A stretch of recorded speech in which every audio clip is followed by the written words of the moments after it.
Oh no!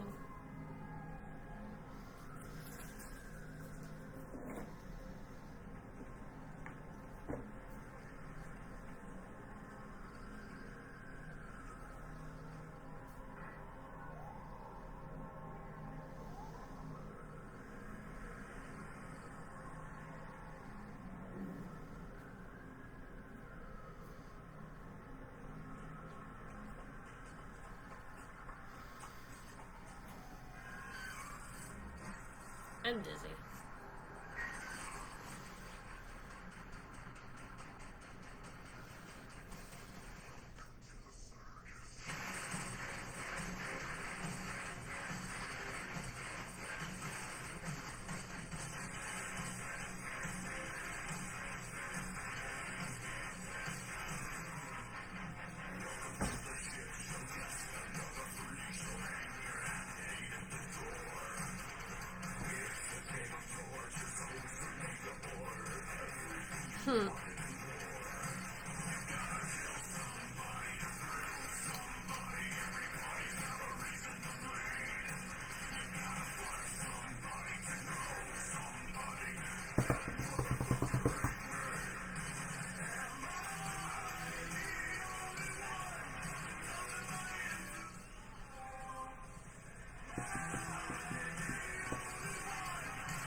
Listen, it's still early. I'm half an hour early, so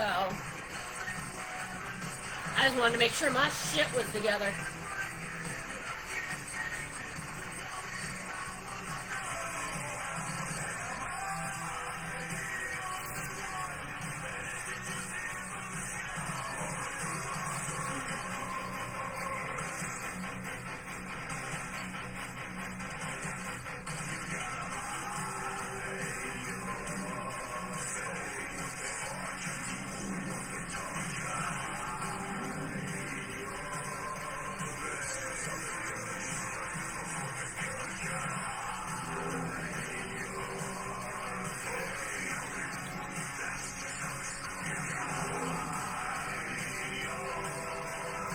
Hello!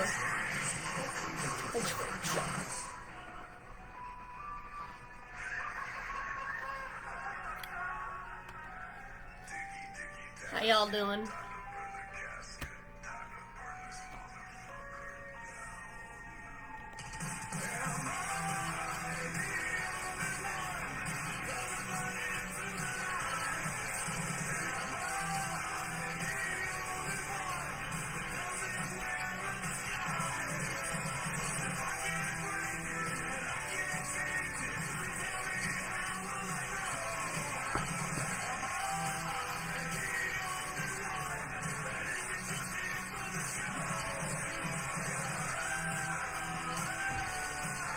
When in doubt, 5-finger death punch.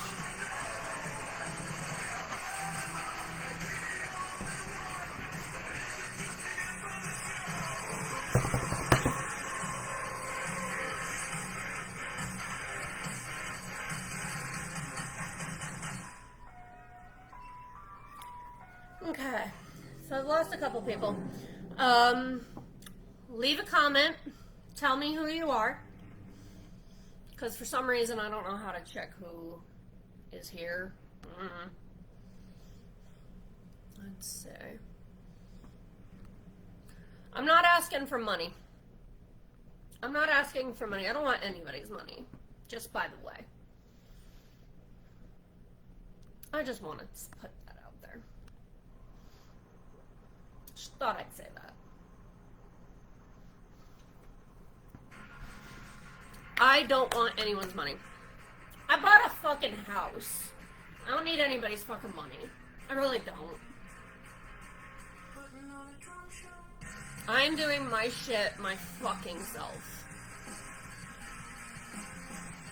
As a matter of fact, I put all it...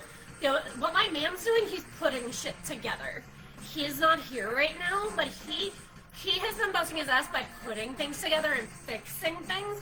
I brought all of this shit to the house. So, and yes, it's a fucking house. So, and guess what? I paid for it. I paid for it. My man is being so nice as to giving me this time to relieve myself and give myself a break from working, because he's a good guy like that. And yeah, I got a new tattoo. It's perfect.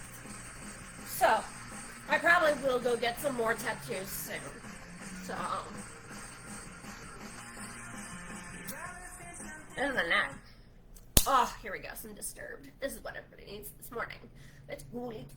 That reminds me, I didn't take that. That is upstairs.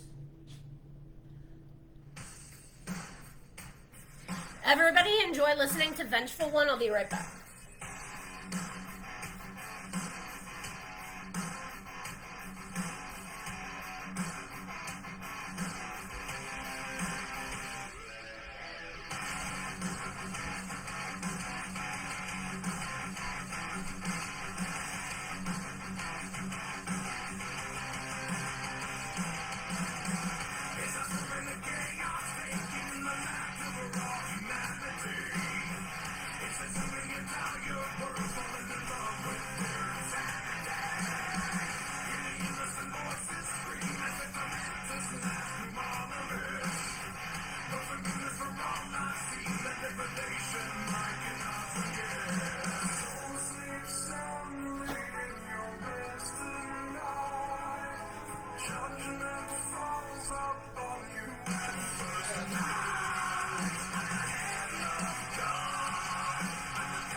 Aw, people left. They're not gonna know the secrets.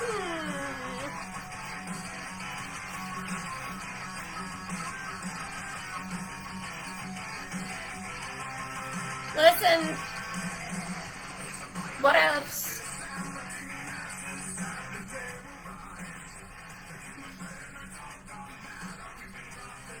Insert ad here. Primal Queen. Primal Queen. If you're a girl and you ain't on this, you should be.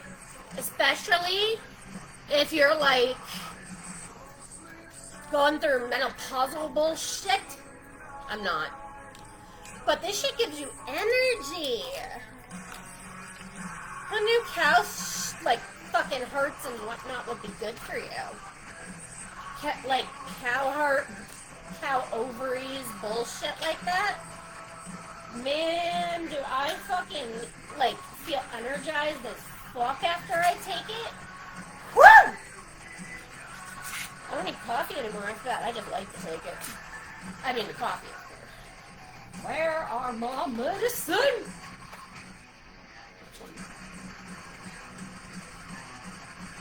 Listen, I'm old. I gotta take medicine, okay? Y'all want to question that? Be my guest. Take it up with my doctor. I'll give you his name if you want medicine. It's good guy. Been seeing him basically my whole life. I saw him when I was pregnant. I've been seeing the man since I was 16 years old. I plan on keeping him. Oh no! Oh no! My vape is not with me. Oh no! I'm gonna have to leave for a second and go get that.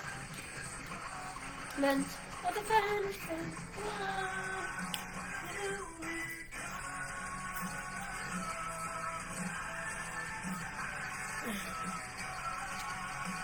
And yes, I did. I lost weight. If you want, I'll tell that secret too.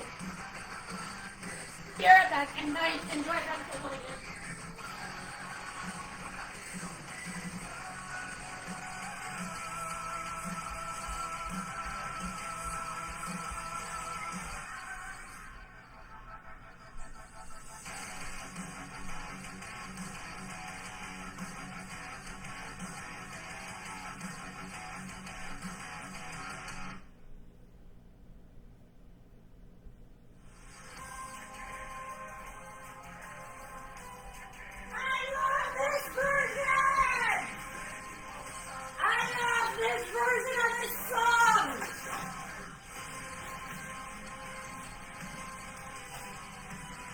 I love Gangsters Paradise to begin with, but this version is the shit. This is by State of Mind, and it is the bomb. Look at my eyes, nice eyes, there's nothing left. I don't know the whole song. I like to think I do, but I don't.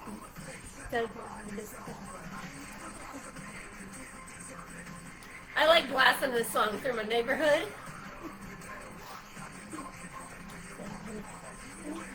Aw, everybody left. They'll come back. We have 15 minutes before my story starts.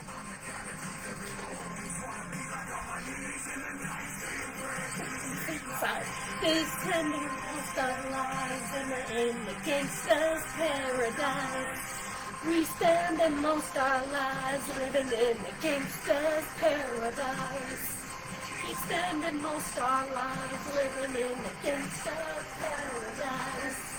We spend most our lives living in the gangsters' paradise. I think this song is appropriate for the scene I'm laying right now. This is the scene I'm laying here. This is my song. This is my jam. Okay?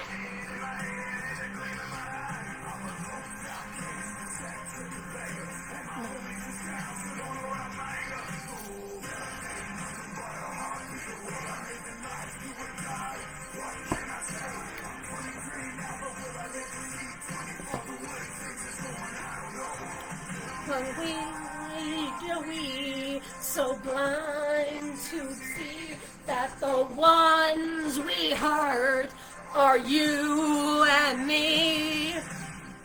We keep spending most our lives living in a gangster's paradise. Keep spending most our lives living in a gangster's paradise. Keep spending most our lives living in a gangster's paradise. Keep spending most our lives living in a gangster's paradise.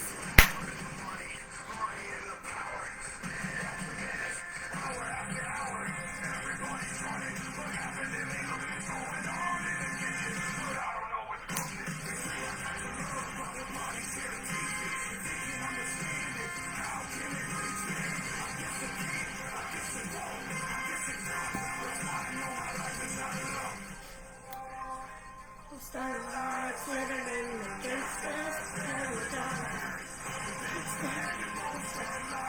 Living in a gangster's paradise. Keep spending most our lives living in a gangster's paradise. Keep spending most our lives living in a gangster's paradise. Are we so blind to see that the ones we hurt are you and me? Why are we so blind to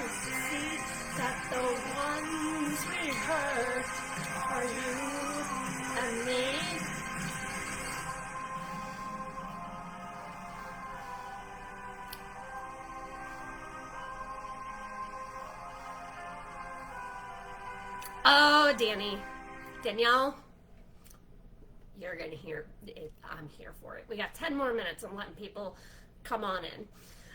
So far, we got 6 people, including you. So I gotta turn off these lights because it's getting hot in here.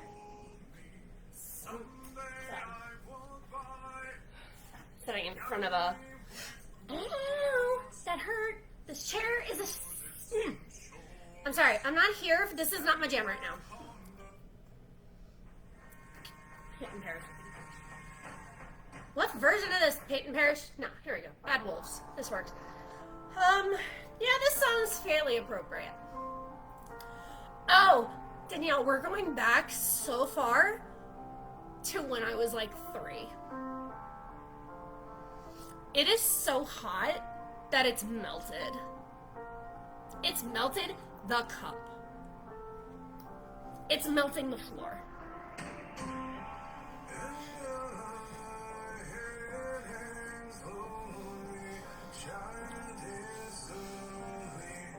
So, we got 2 people here.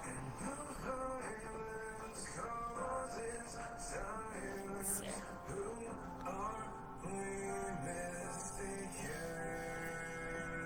But you see, it's not me, it's not my family. In your head,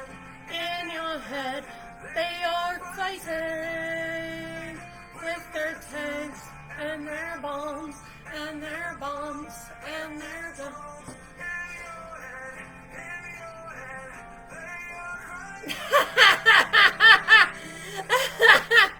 Yes, this. Okay, yeah, we'll. Someday. We can start early.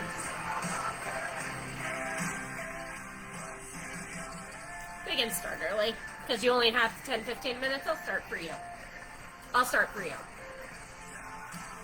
Hey, Ricky! Ricky! All right, Ricky? What? Ricky, who's gonna have a birthday in a few days, Ricky?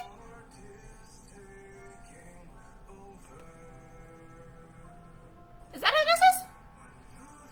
Ricky, whose birthday is on August 29th, Ricky? Is that who I'm talking to?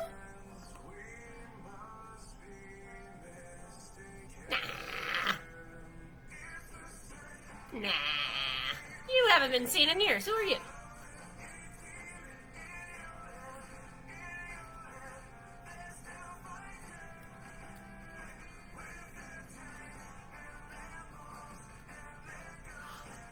My dude! When the fuck did you get here?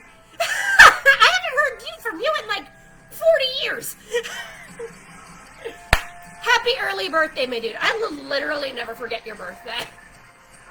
You, Greg, and my dad.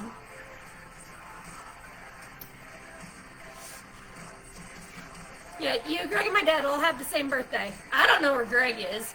My dad died. So yeah.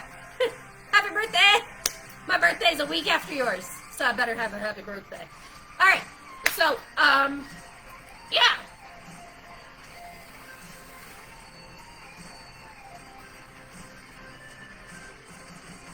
So, I'm gonna start this a few minutes early then.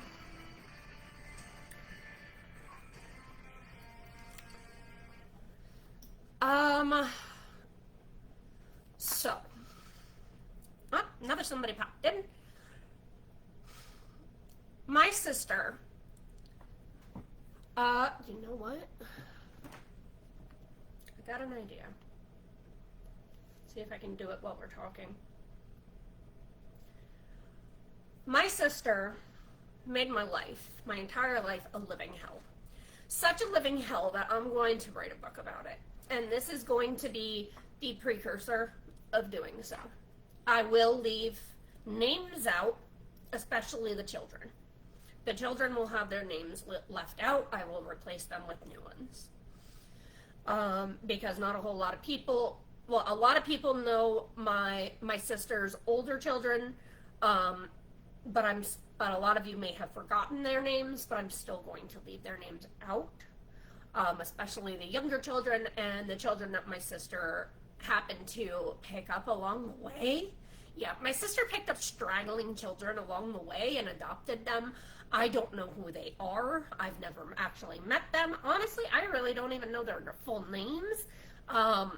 So, in doing so, I'm going to say separate names. If my sister's husband happens to jump in, he can go fuck himself. Yes, of course, minors are never included. The children in this have had nothing to do with the occurrences between my sister and I. The children have been nothing but innocent, especially my sister's eldest children. They have done absolutely nothing wrong. If anything, they are the most innocent parties in this whole thing. My sister, I will get to that part later, because there are some things that my sister has said to me in confidence that I am going to actually say. There are some things that my sister's husband has told me in confidence that I'm actually going to expose. Yeah. So, in doing so, I am actually going to go live on Facebook, but not Facebook, YouTube as well, because there are people on there that don't have access to here. So, I am going live on my tablet as well right now. My YouTube is also the same URL as my Facebook, except it is youtube.com/nothingobscene. So, today we're going to go, just repeating myself from my YouTube, which is over there. We are going over the horrific abuse, neglect, and life-threatening behavior that my narcissistic sister has inflicted upon me since as far back as I can remember, at least to the age of 3.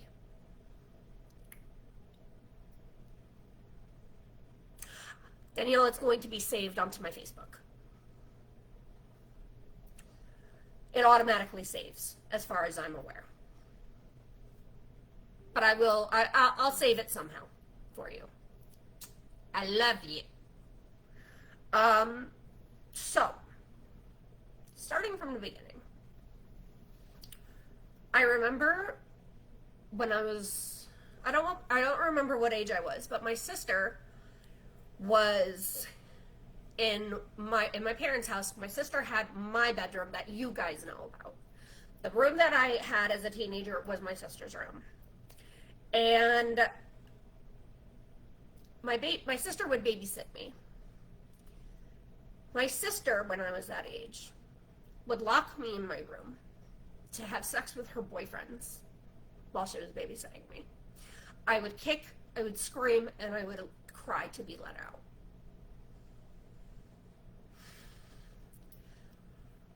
When my parents,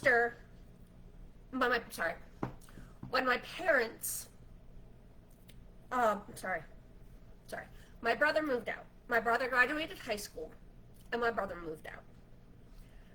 I don't know how old I was, but my sister took over his bedroom, which happened to be the garage bedroom.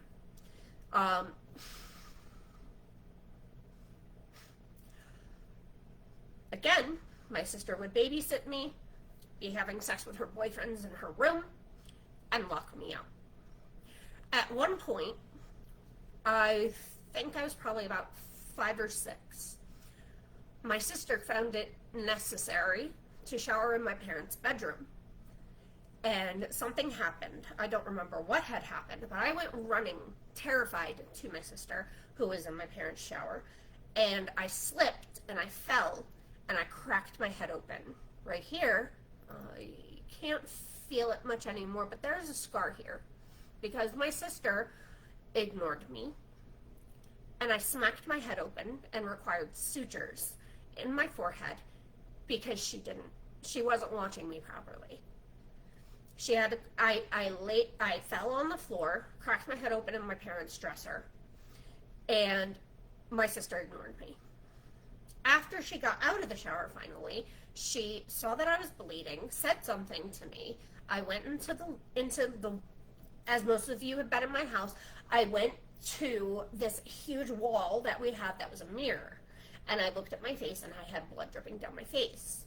And I started screaming and crying. Finally, after whatever time period, I don't remember, my sister called 911. My parents were out bowling with some friends of the family.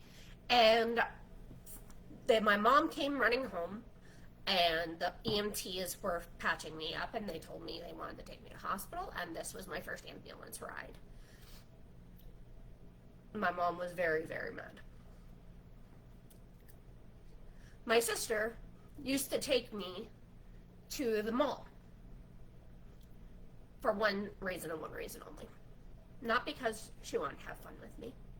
Not because she just wanted to take me somewhere. Not because she wanted to go shopping. She wanted to take me to the mall, and she told me while we were walking through the mall to call her mom.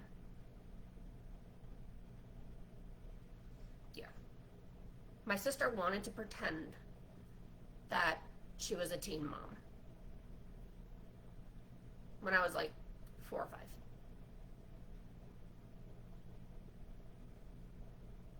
I don't know why. To this day, I don't know why. My sister, like all teenage girls, I'm not saying this is a bad thing, she had a menagerie of boyfriends. So have I. I had a menagerie of boyfriends. I had a menagerie of girlfriends. That's what teenage girls do. That's what teenage boys do. What else? Okay? What else?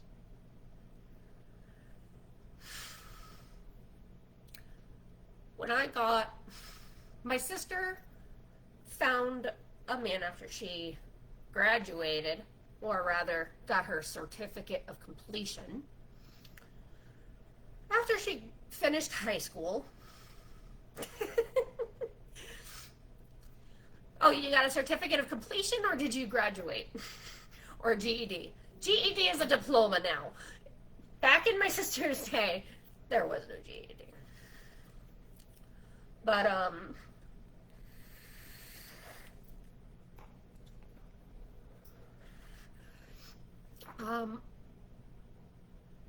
I got older.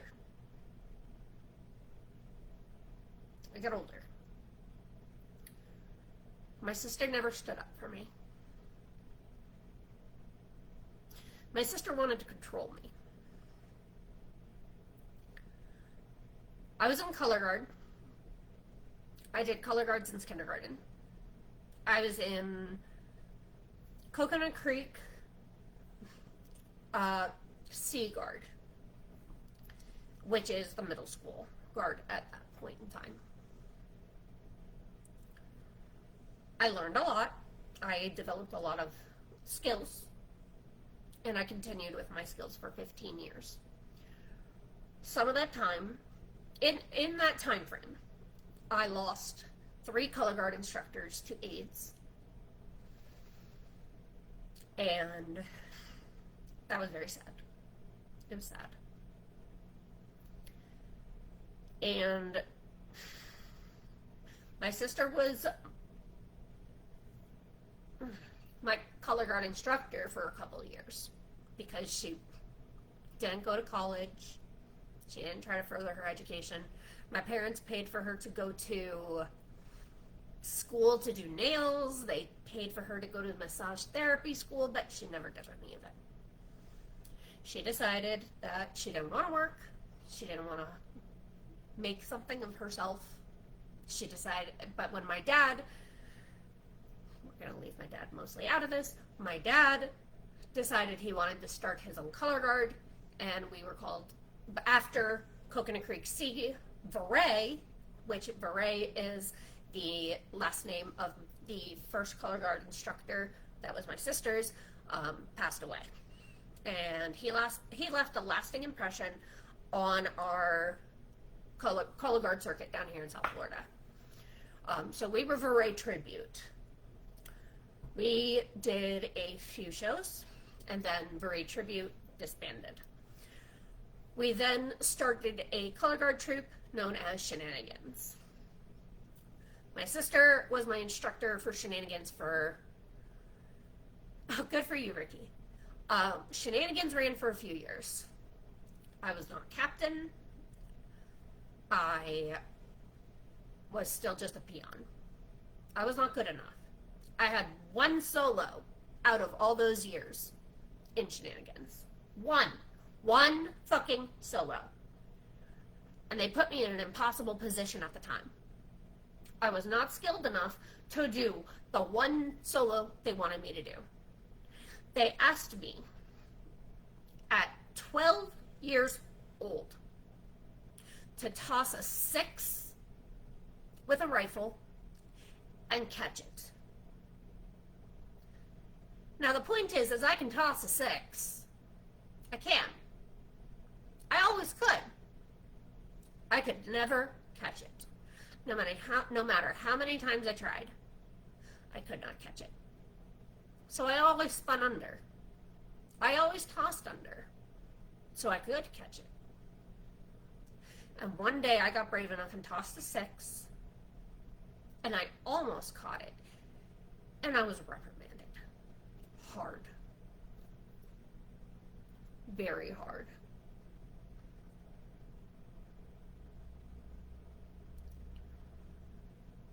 My parents, on the other hand, praised me. Praised me so much. Yes, this is the damn... No, that's not... No, which damaged hands... I'm like, what? I was like, what damaged hand story are you talking about? I busted my knee in the middle of a guard show at Taravella, but I didn't break my hand or anything in a show. I broke fingers during shows. I've broken toes, but nothing weirder than... nothing ever occurred during a show other than breaking my knee in Taravella. If you find the show Navras for Taravella in 2003 to 2002 to 2003, if you find that show, you can actually hear me scream fuck in the middle of the show where I bend over a stick in my show.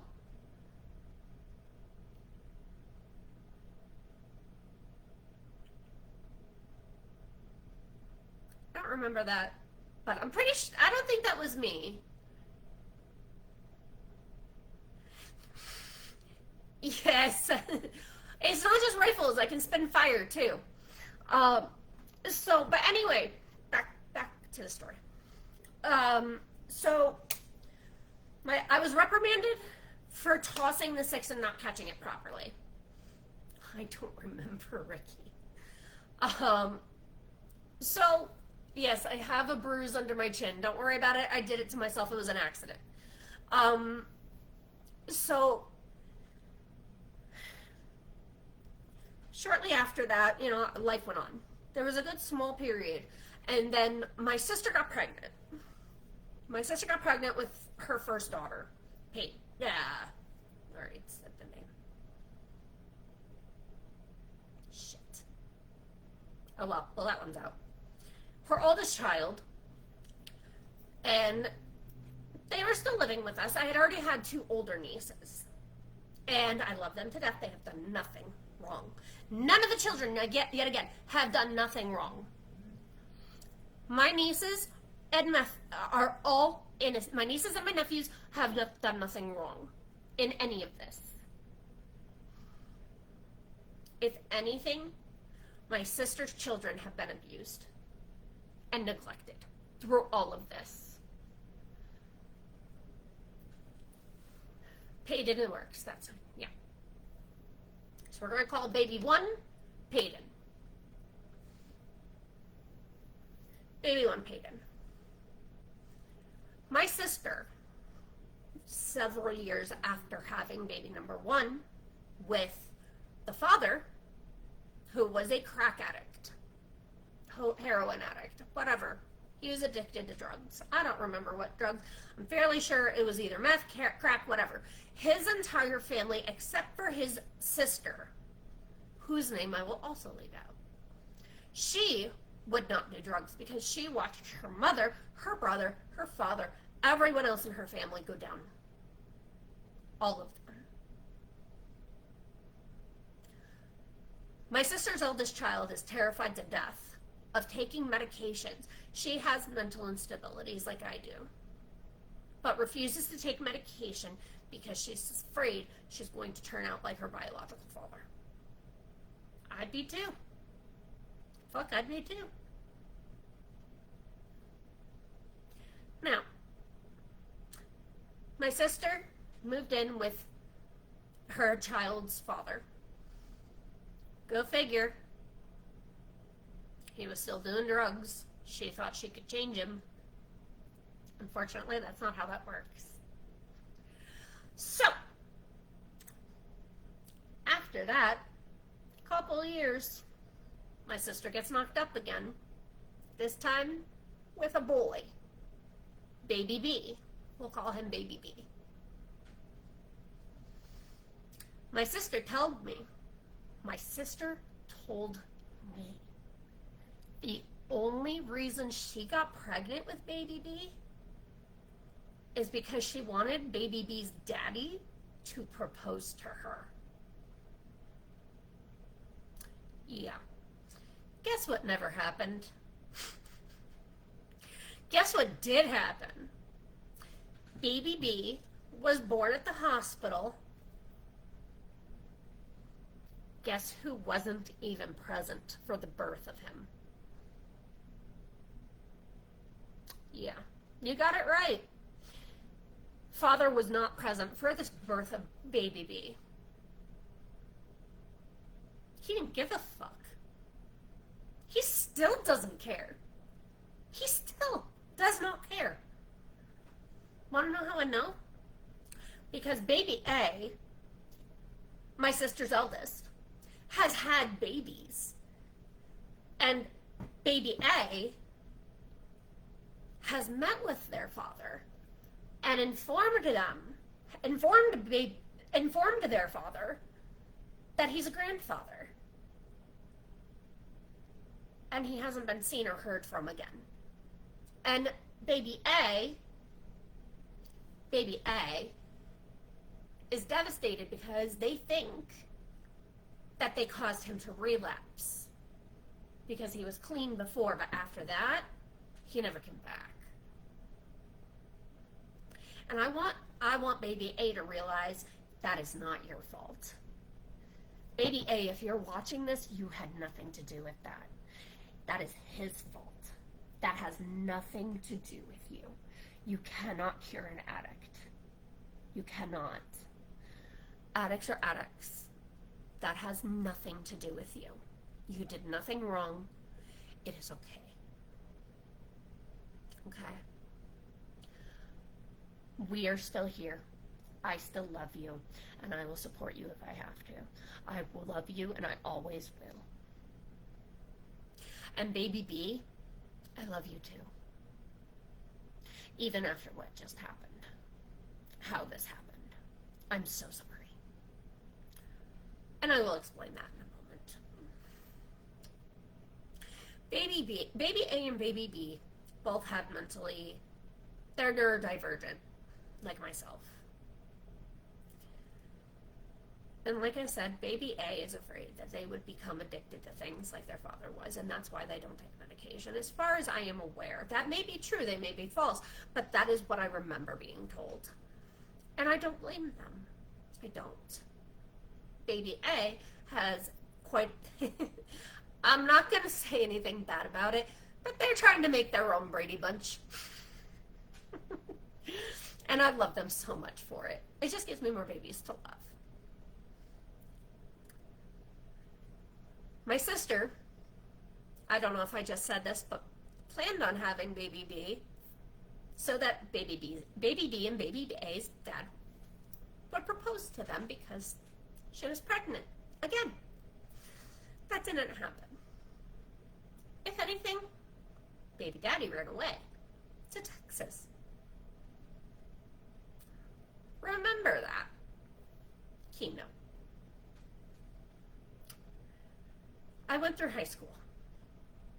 Some really shitty things happened my freshman year of high school. I'm not going to go over that.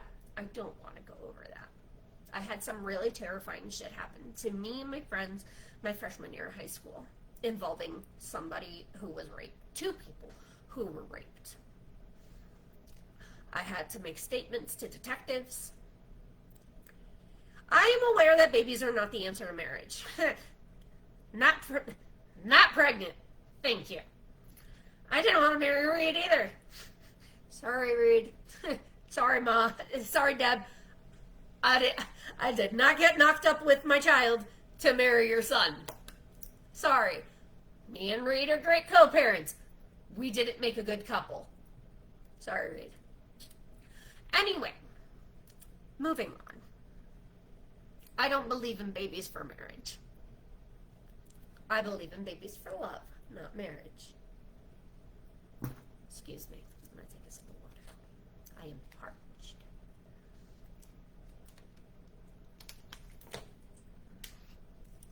My tablet keeps going dark.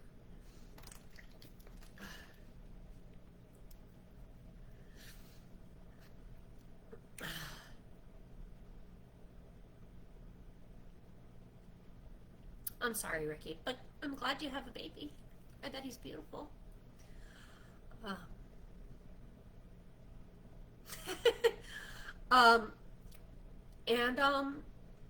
So I switched high schools from a charter school to a public school. Life went on. I still stayed in color guard. I joined the orchestra when life was looking up. I made a few friends. I'd like it if you would send me a picture, Ricky. I'd like to see him.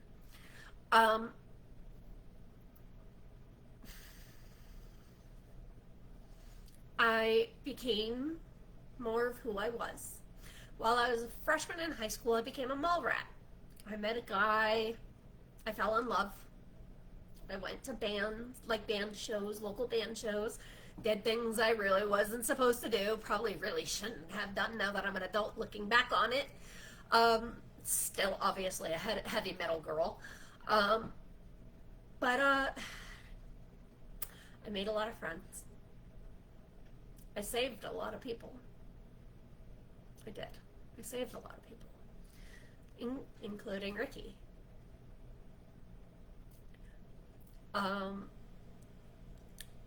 Paul. Jen. Danielle. I saved a lot of people. There were people living under bridges. And what did my parents do when I told them? They opened their doors. They let them in. My house was a safe place. Everyone was welcome at my house. There were basically parties every single day in my driveway. I'd be home, alone, typing on my computer, possibly doing my homework. And all of a sudden, that was me! It was me! It was me! It was me! It was me! Mario, you can see through the window! There's nobody there! Do you want me to show you there's nobody?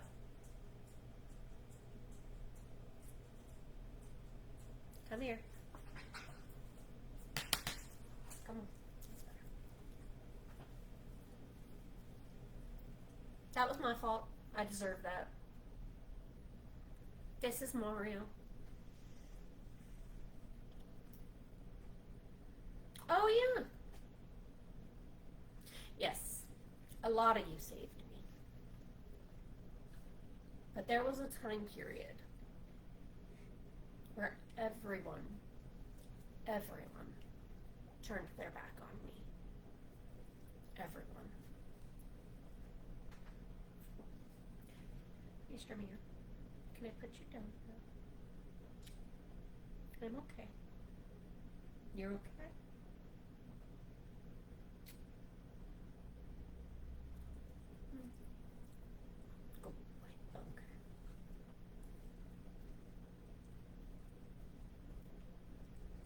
This is Mario.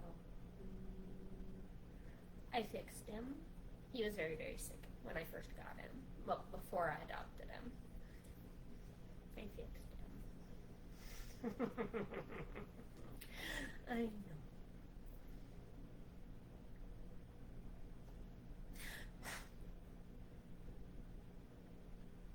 Hi, Savannah. Are you sure you want to listen to this?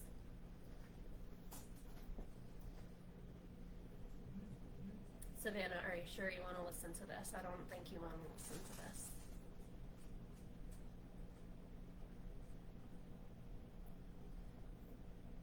I'm sorry, guys. I'm taking a moment. Savannah is one of my sister's stepchildren. Savannah.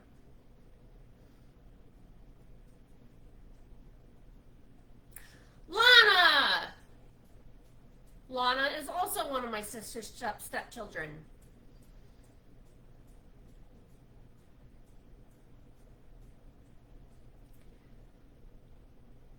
Are you both sure? Because I haven't gotten to the worst part, guys.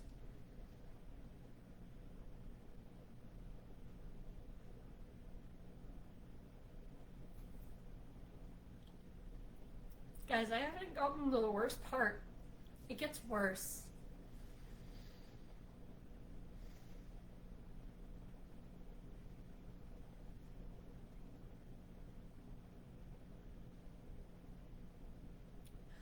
Lana, I know you're an adult.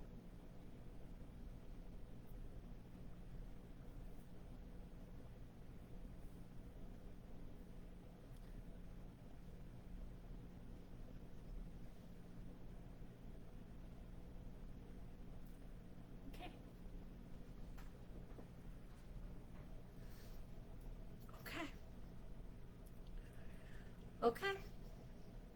Okay. I did put this on blast. I did. Okay. Okay. And Savannah, Lana, I know you guys have gone through a lot with her.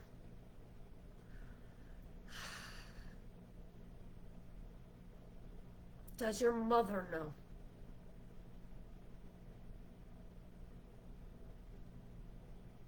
Before I go any further, does your mother know?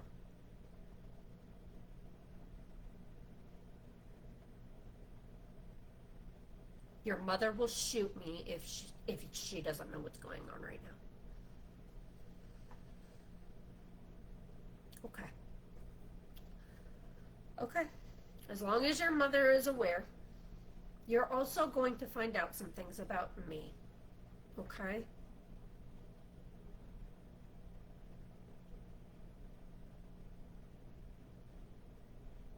I just want you to know I'm not the same person I used to be.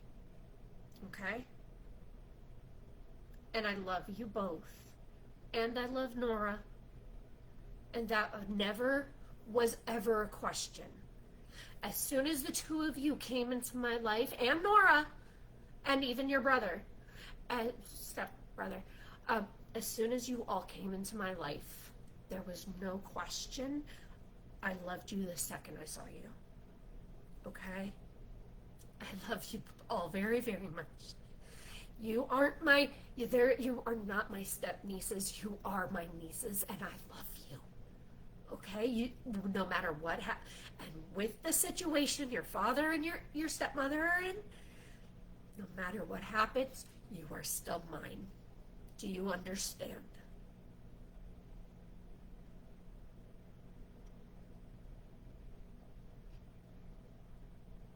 Please say you understand.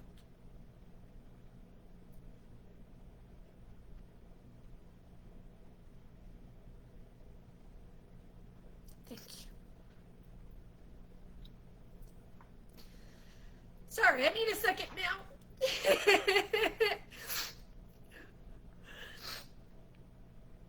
you. Okay.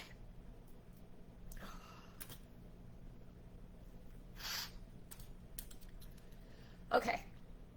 So, thank you guys. All right. Where was I? All right. So.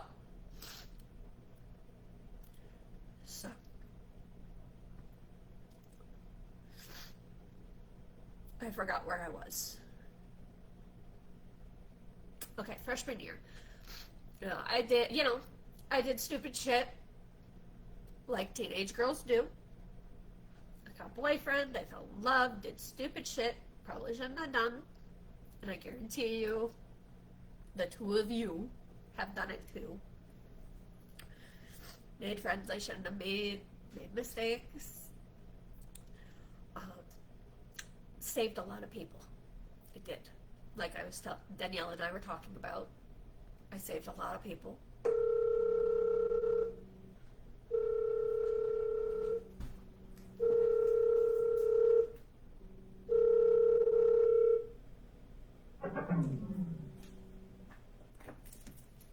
Hey, baby. What's up? Okay. I'm in the middle of something. Can I talk to you later? Trying to take a poop.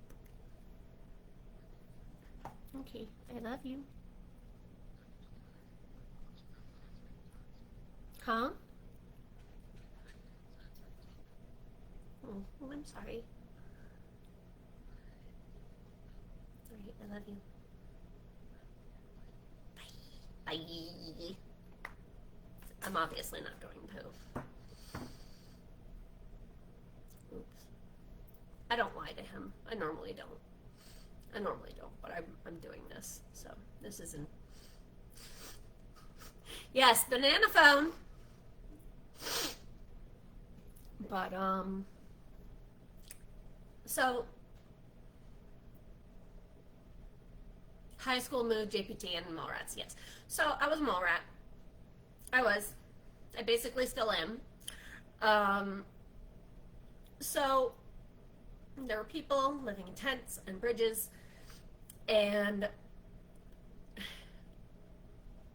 I brought them home. I brought them all home. And my parents made my home a sanctuary. Hurricanes. Those people did not have to last outside in hurricanes. We made them come home. My parents were such amazing people to these kids. There was no question. When my mom died, they all showed up to my mom's funeral. All of them. All of them did.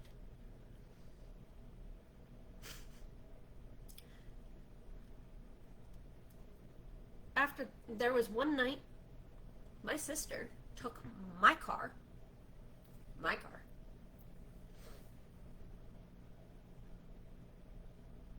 People with no families, you gave it to them and they forgot the kindness. Yes, it did. It did. One night, Paul, my friend, I'm going to use his name straight out. Paul came over under the assumption to my parents that he was gay. My parents thought Paul was gay up until he had a baby. My parents were under the assumption Paul was gay until he had a baby. And so Paul was allowed to sleep in my house. In my room. Because of that. So Paul came over and he was sleeping in my house, and he was sleeping in my room. Nothing ever happened between Paul and I. Never. Yes. My friend Paul, we lied. And we told my mom and dad Paul was gay and they believed said lie for so many years. But it was to save his life because he was living under a bridge. And one night,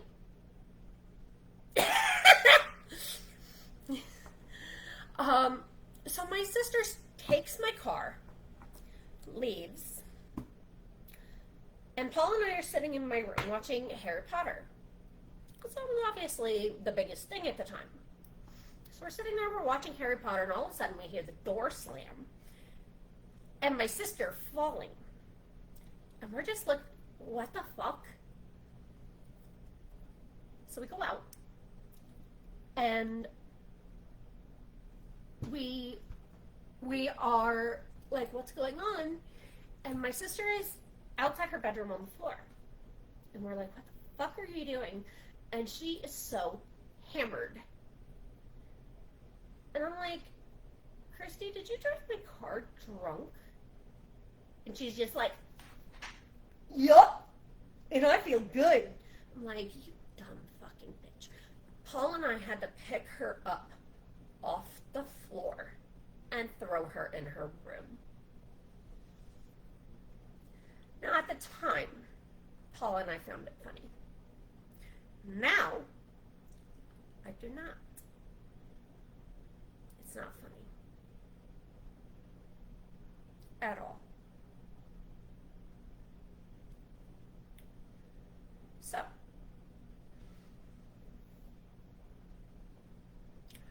after that, things just went even further.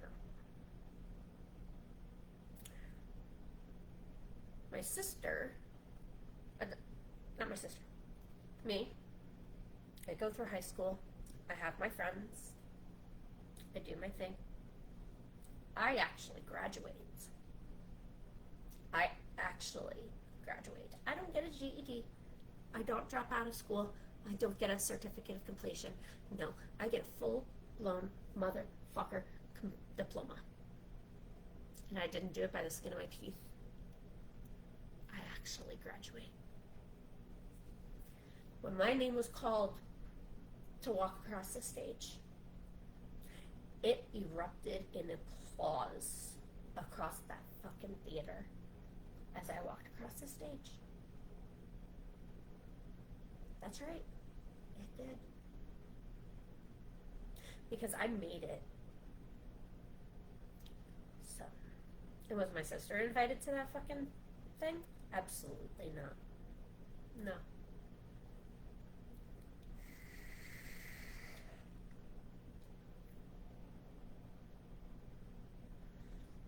So, I graduate high school. Life spread out in front of me. I had gotten an early acceptance to University of Florida for veterinary medicine. I was going to go to college. I was ready. Matthew, my boyfriend, also got early accepted to University of Florida. Early accepted. We went to high school together.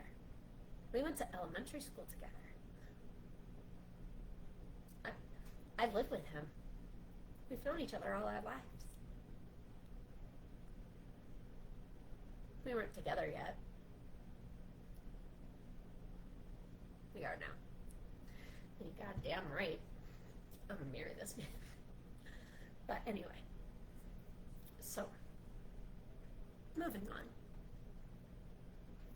So, I graduate. I get a job.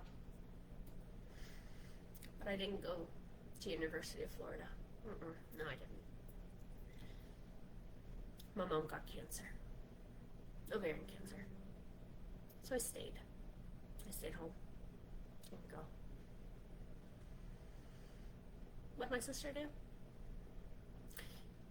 She wanted to move out. Fair. So I actually wound up dating this guy right out of high school. He is a Marine. He had done 2 tours in Afghanistan, and he had PTSD. This was the first, person I had ever been involved with or been friends with who had been a soldier. They scared me. There was an incident that occurred with him that made me break up with him. I made a Marine cry, and he almost killed himself in front of me and my best friends at the time, to the point where we had to take him down in a public facility, and we had to drive him home. And I had to disassemble his weapons that he had taught me how to use to ensure that he didn't commit suicide. This ties in. My sister at the time, I'm going to leave the name of this woman out. My sister and this woman committed identity fraud. Okay. My sister and this woman committed identity fraud for my sister to purchase a modular home. My sister fucked up and dropped her children off with me and my mother and my father, left them, signed a contract giving them all parental rights, took her boyfriend, and left to go to New York. Just left. She left her children with my mother and father and left for New York.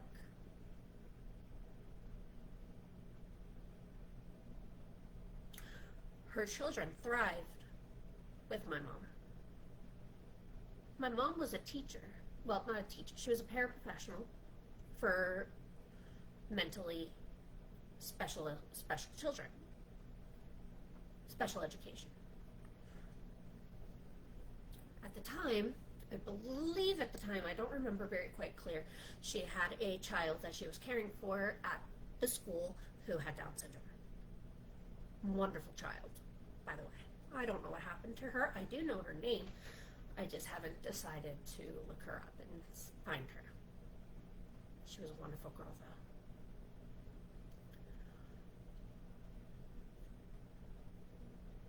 Unfortunately, my mom had cancer and was going through chemo. My sister left the modular home that she was living in complete shambles.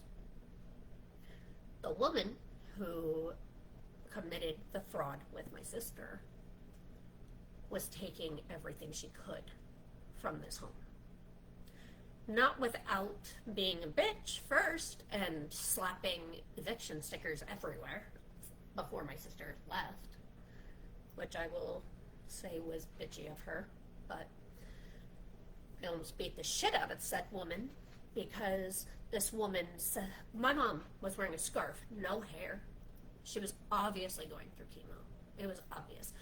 And if it weren't for my friend Kevin, I would have probably beaten the shit out of that woman because she was spewing at the mouth horrible things at my mother. Like horrible things, like how horrible of a mother she was. How dare she let my sister do these things to her. And like, I don't want to say much more because I will just go off into a tangent. Obviously, I shot off at the mouth at this woman, and I went to go after her, and my friend Kevin put his arms around me and pulled me back inside. And then Kevin went outside and told my mom to leave. We took what we could that my sister had left behind, including my great-grandmother's jewelry box. And we left. Thank you for that, by the way, Kevin. Because I probably would have gone to jail. I probably would have. My sister was about my size. Not obese, not like ridiculously obese. I'm not obese. I'm not ridiculously obese. You know, just like curvy. You know? No, curvy. Whatever. Human cat toy. I don't know how much longer I can do this. I'm starting to get lightheaded.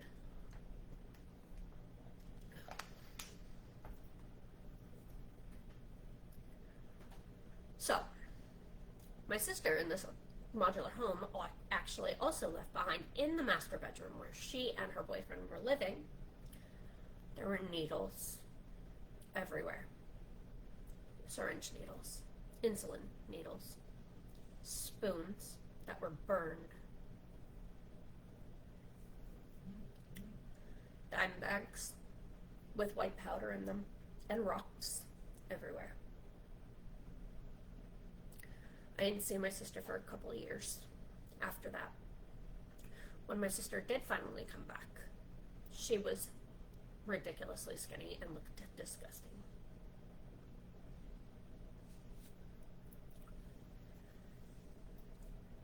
She wanted her kids back.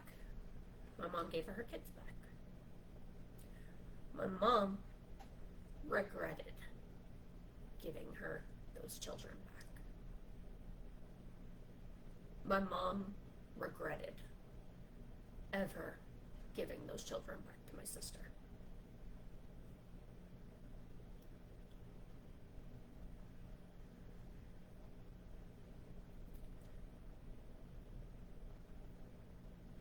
I'm sorry to my niece and my nephew.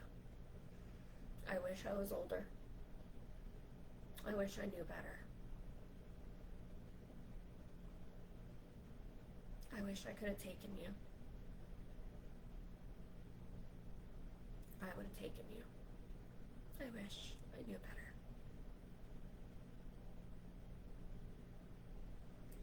So, this is where it gets worse. My sister, before she left, and before she got said boyfriend in New York, after I broke up with the Marine, my sister calls me and says to me, hey, we'll call him Donald. Just first name, Don. We'll call him Don. She calls me and goes, hey, Wendy, Don's here.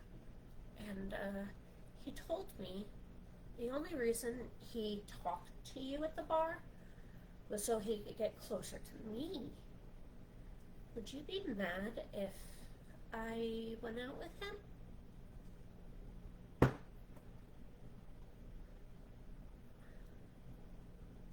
My sister wanted my sloppy seconds. My sloppy seconds? My sister's 11 years older than me. And wanted to fuck a guy that I was seeing and broke up with. Eh? Obviously, I said no. Obviously. So, that left a horrible taste in my mouth. And we moved on. And she ran away. Then she got this boyfriend, ran away to New York. Anyway, moving on. My sister comes back, gets her kids. Moves back in with my parents. I went too far ahead of myself. My sister comes to drop the kids off and say goodbye before she runs away to New York. So, my sister comes to say goodbye. You know those big water jugs? You know those big ones that you turn upside down and put into a machine that dispenses the water? Yeah, that. So, my parents had one of those, and it was filled with pennies. And my parents used it as kind of like a rainy day fund. They do the same thing, except they're giant, like V8 jars. And I cashed them in to go to trips for Disney. I do the same thing. Got the idea from my mom and my dad. And my mom and dad knew what was up. And they told me, do not let them go anywhere near any of the bedrooms alone. I said, okay. So, my sister's boyfriend had to go to the bathroom. I went, okay. So I followed him. And I went in my room, which was at the time right next to the bathroom. So I went in the bedroom. I was fiddling with something, waiting. And then all of a sudden I heard the front door close. And I'm like, what? So I look, and he wasn't in the bathroom anymore. And I'm like, what? And I look outside, and he's in his truck. And I'm like, what the fuck? And I run, and my sister is gone too. They didn't say anything to me. They didn't say goodbye to me. And I'm like, what the fuck? And I tell my mom and dad, I'm like, he snuck out. He didn't come by me. He didn't say anything. No one said anything to me. I tried watching him, but he slipped out. And my mom and dad went and ran into their room, and that giant thing that was halfway filled with pennies was gone.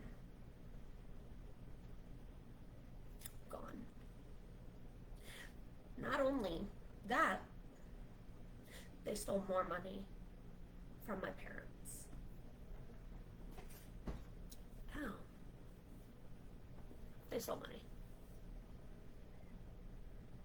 from my mom, who had cancer and was dying, and my dad, who was a disabled veteran who wasn't working.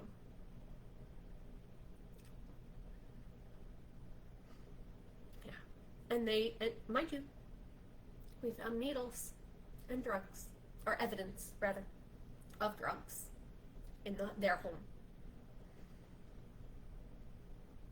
Yeah. So, several quiet years finally go by. The kids were a little rough. They were brats a little bit. Sorry, guys, you were brats. That's what kids do. I was a brat too. But, several years later go by. Christy comes back. And she's about yay big. Says the food in New York is just better. And that's why she lost all her weight. I'm like, okay, if you say so.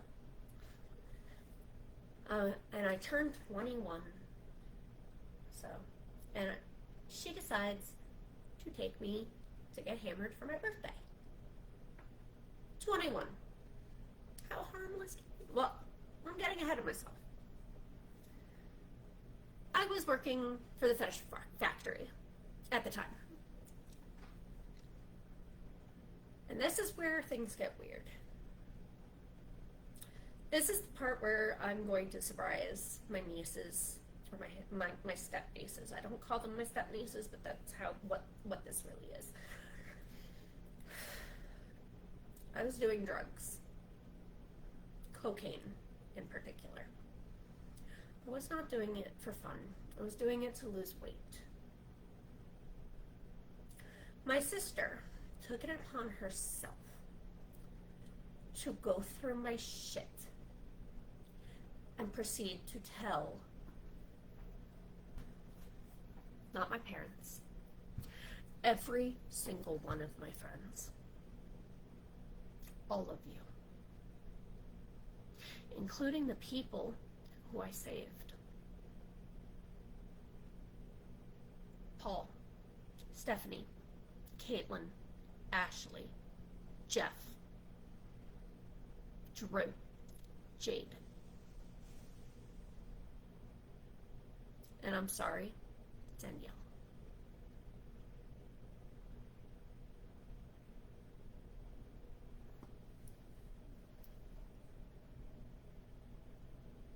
Jimmy. Gay Jimmy.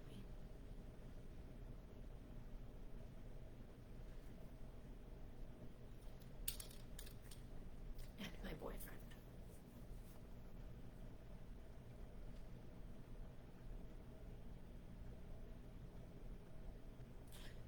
Every single one of them, except my boyfriend, turned their backs on me. Every single one of them, except my boyfriend.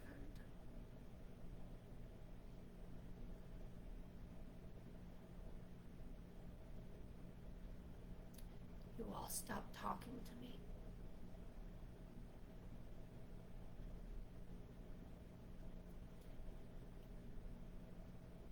It was no longer Wendy's house. It was Christy's house. And that's straight out of Nathan's mouth.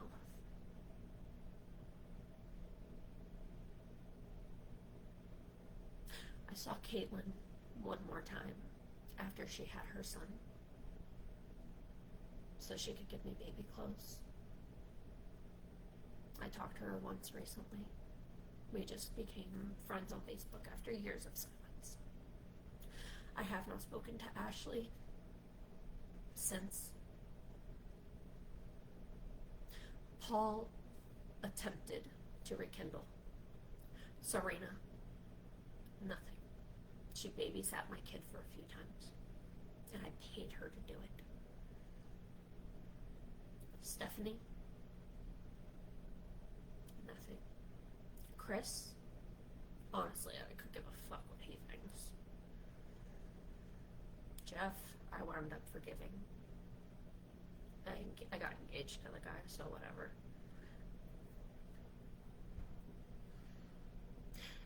Every last one of you who left me and went with my sister, I want you all to know, a few months after you all stopped talking to me, I attempted suicide because I had no one, not a single person, no one. You all continued to speak to Greg, who you all knew did cocaine. As a matter of fact, you all did it with him. You guys were happy to sit in the back of a fucking movie theater and do blow yourselves. But once it came down to me, you were happy to throw me away. Happy. But you are very, very, very ecstatic to uninvite me to your wedding. But just fine having my sister attend. I was the best friend for everyone.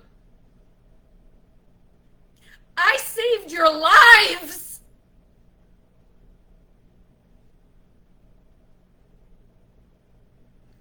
And you threw me away like I was trash for Christy.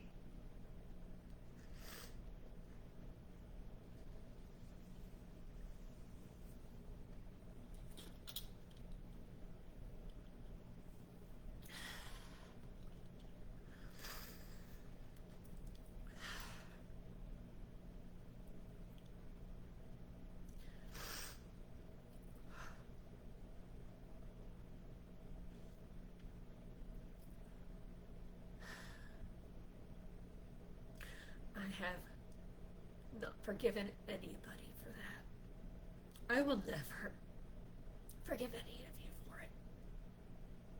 Never. I may act like I forgive you. I will be nice. I will be wonderful to your face. I will never forgive any of you for leaving me in the dirt when I needed you most.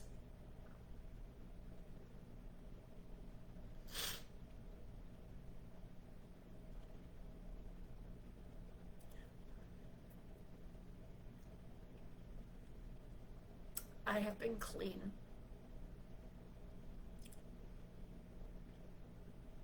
I've been clean since my parents asked me. Since I was 21. I literally did cocaine for 6 months. 6 months. That's all. 6 months. I wasn't even an addict. If I'm an addict, this is what I'm addicted to. I'm addicted to nicotine. I won't even drink alcohol because I have medications that I take for my brain. I can't drink alcohol because of my medications. And I haven't had a real night of solid drinking to celebrate something since my 20s. I'm gonna be 38. I haven't gone drinking since before I had my kid. Does that sound like someone who is addicted to drugs? I have a little marijuana here and there, but who doesn't? I don't even want that anymore. Because it gets even better, you guys. It gets better. And I'm not talking about the situation gets better.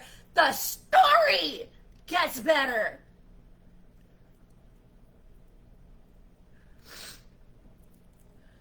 My sister's was living back with us again. Then like I said, I was working at the fetish factory. Okay. I was working at the fetish factory. I was going to fetish parties, having a great time. I made new friends. I was a photographer for the fetish factory. I was doing great. My life was finally coming back together. And then Christy popped back up again. And then she met Michael. Michael is my age. Michael lived with a lovely couple who I'm going to leave their names out because I don't even really give a fuck about them. All I know is that one of them had herpes and one of my friends dated them. I tried to warn her, and now she's not my friend anymore. Now she's got the disease because I tried to warn her and she didn't want to listen to me. And because I broke up with Reed and she didn't like it, so whatever, fuck off. But anyway, besides the point. I knew this guy who Michael lived with. I had met him before my sister met him. And I didn't like it. But whatever. He started dating my sister. He was over a lot. I was like, deuces, what's up? I knew him from the fetish party scene. He started taking my sister to the fetish parties. That is the weirdest fucking thing to experience. Going to a fucking fetish party to work and having your fucking 11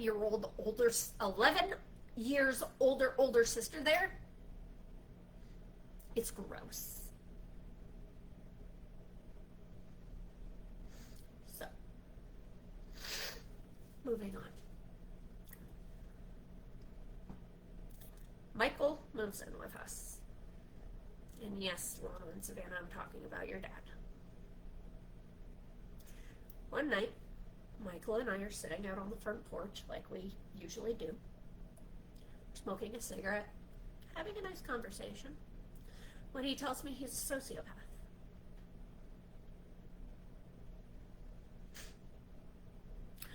And how he never wanted to get married again. And he never wanted to have another child.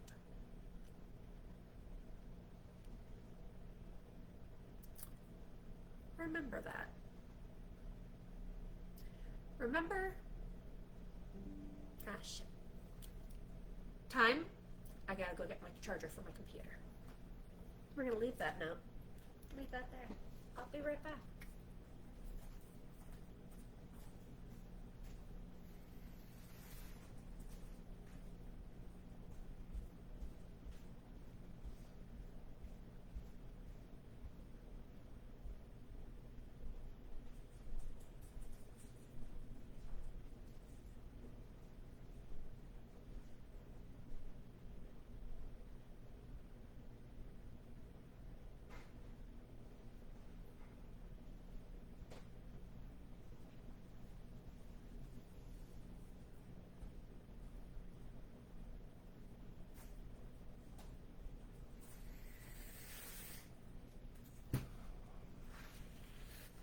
Charger, give me 1 second.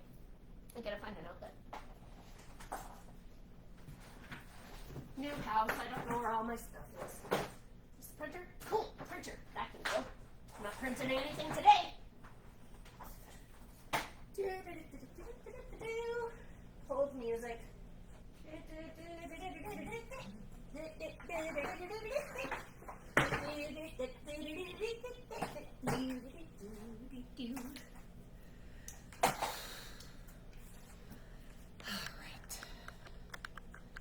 Bitch, go in the hole.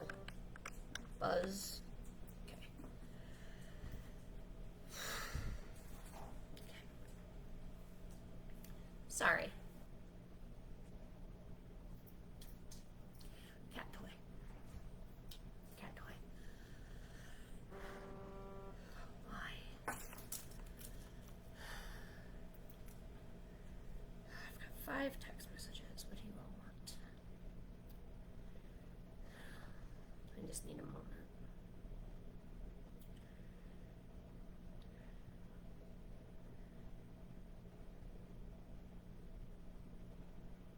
Okay, cool.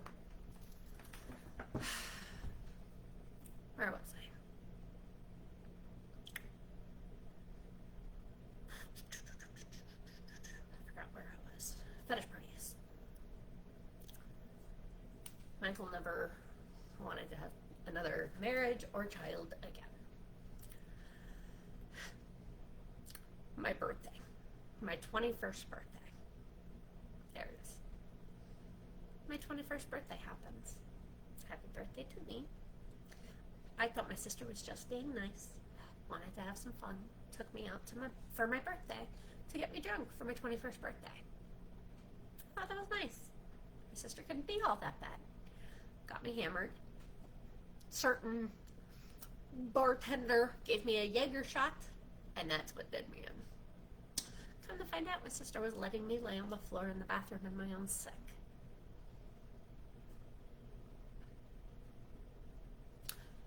So,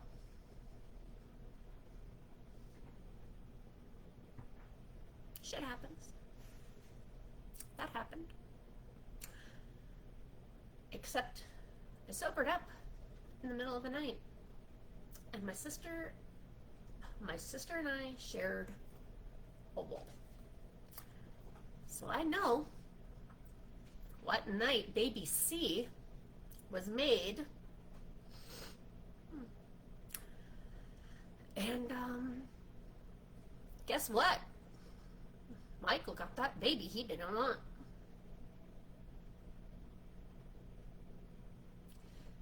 And because Michael, that I thought was a good guy, proposed to my sister.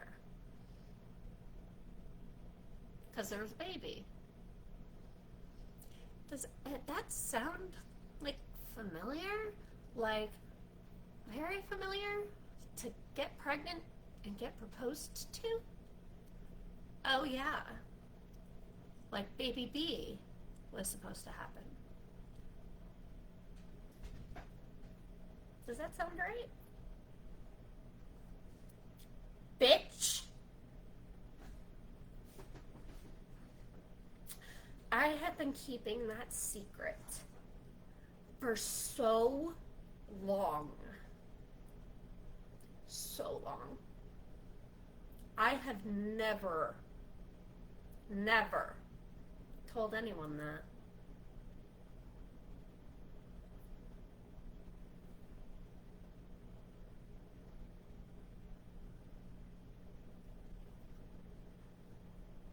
I'm sorry, baby. I love you. I didn't want you to find out this way.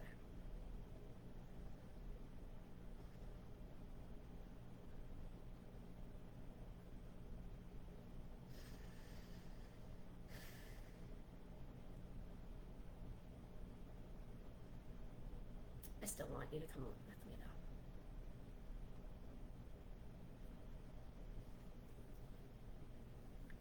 So,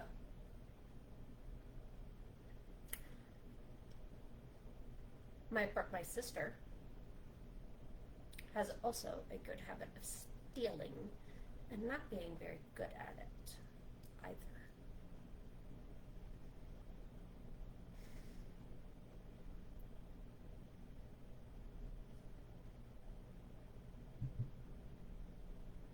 No, Lana, that's true. That whole story is 100% true. I would never lie. I legitimately am not lying. I'm not lying. Because if I was lying, I could be held accountable for slander. This is not slander.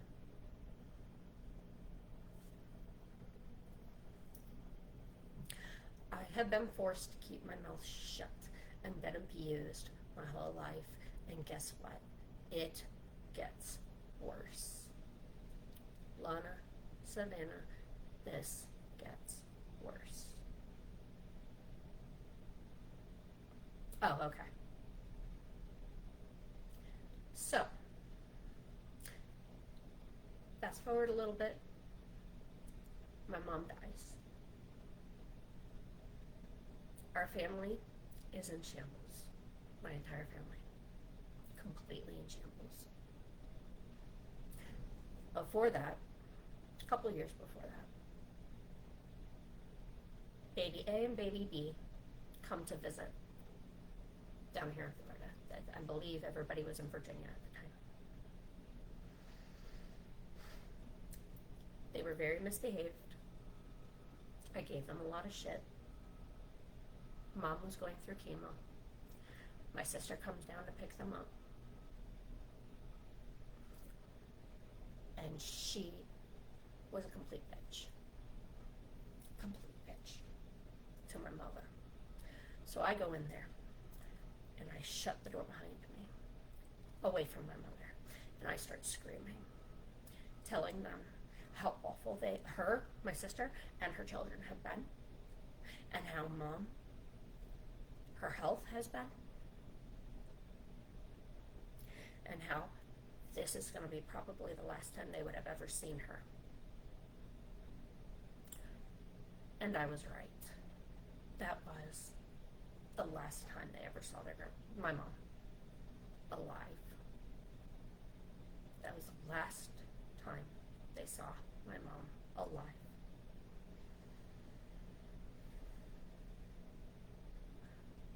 They didn't see my mom sit there and wither away. All they cared about was money. For years after my mom's death, I had my dad's Wells Fargo. I still have access to my dad's Wells Fargo account where I can print the entire bank statements to how often and how much my sister was siphoning money from my father.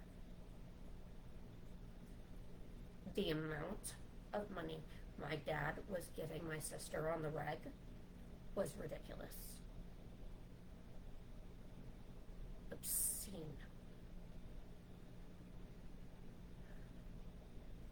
Moving on. My mom died. My dad's not the greatest of health. I didn't have a job. I was literally selling my blood for money so I could give my kid a Christmas. I had no job. Couldn't do anything. So, my sister calls me one day. Says, can I have some money? I said, I don't have any money. She's like, what are you talking about? You live at home. You must have something. I'm like, no, I have nothing, Christy. I'm selling my blood for money to get my kid Christmas presents. And she's like, well, you have to be able to give something to me. I'm trying to get my kids Christmas gifts too. And I'm like, Christy, you have a husband who has a job in the Navy. I don't have anybody. I'm by myself.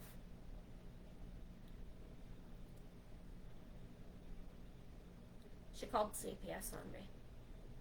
Child Protective Services.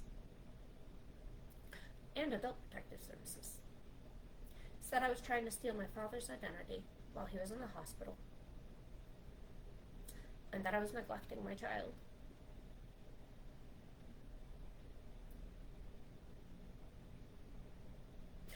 All because I had no money to give her. All because I wanted to give her money. Granted, yes, my house was a bit disheveled. Yes, we all know I have animals. And yes, the house smelled. Have I learned from those mistakes? Absolutely. But my mom had just died. It was the December after my mom died.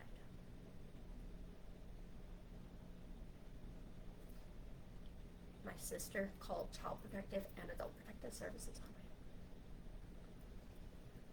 How I found out it was my sister is nobody's business. But I had a 110% reliable source on who told me it was her. And it was not one of her children. It wasn't even a family member.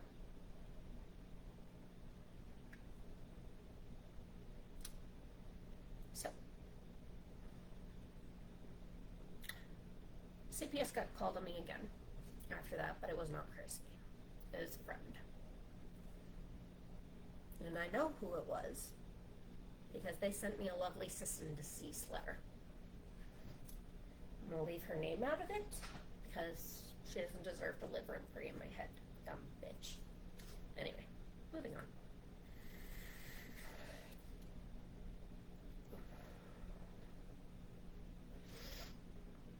I will never forgive my sister for that. Because of that, after that, no one, not a solitary person, was allowed in my house. To this day, no one, unless you're Amber or my boyfriend or baby C or Lana or Savannah or Lana and Savannah's mother or Cheryl or my best veterinary friend. She knows who she is. You're not allowed in my house. I have a mild case of agoraphobia. And I have PTSD. Severe PTSD. My boyfriend has had a friend who came to the house.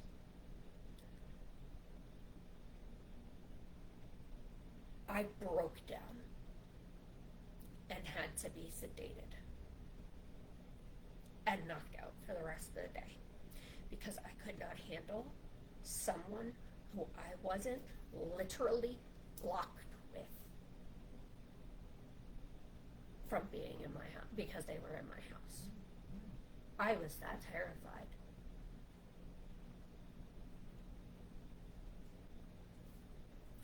Christy was no longer allowed to stay in our home after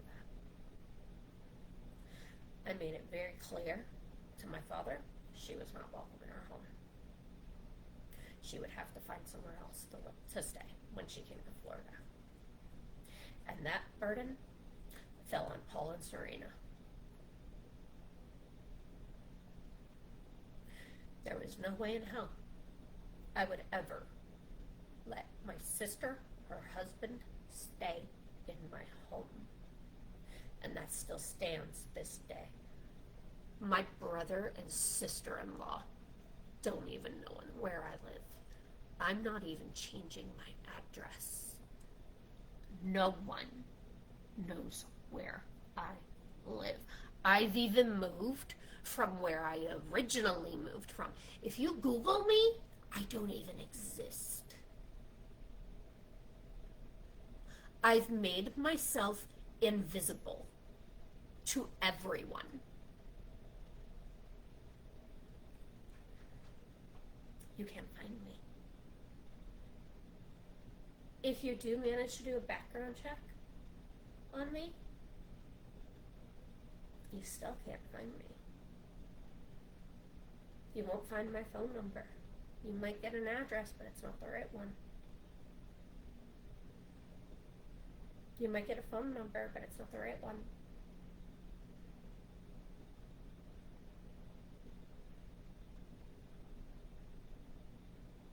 My sister has put me in such a hole, into such a dark place, that even minor victories I can't celebrate because I am afraid I'll be found.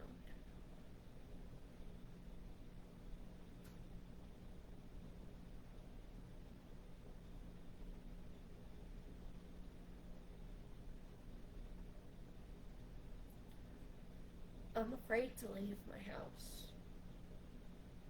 I'm afraid to have a job.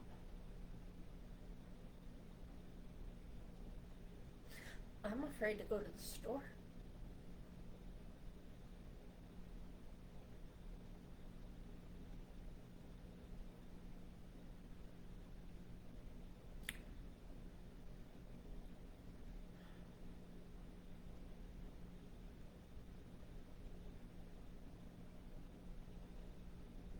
Michael said once to me that I said something to my sister that made him want to beat the shit out of me.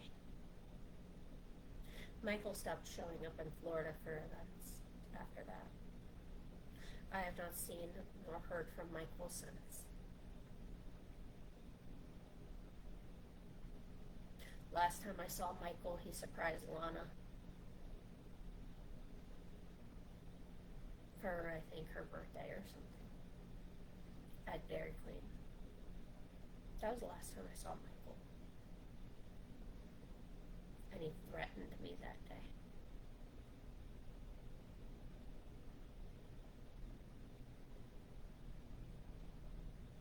I was just there to be there to be with Lana.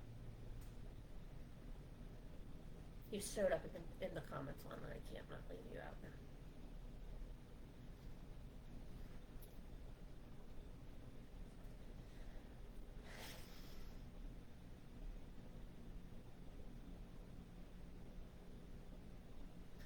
My sister is never to be alone or near my child.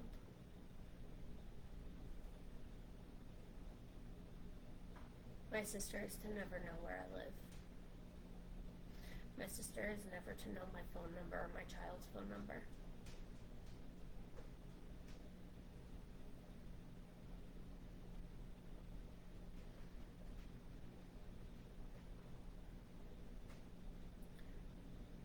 If it were up to me, I can never see or hear from my sister again. My sister said to me once, "It's like nobody cares about me and nobody would care if I were dead." You're right, Christy. I wouldn't. That's how many fucks I give about you.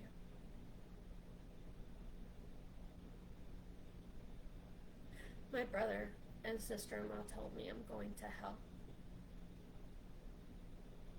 They broke my heart too. My mother's sister, my aunt, got her panties in a twist about something I said on the internet and how I air shit it out on the internet.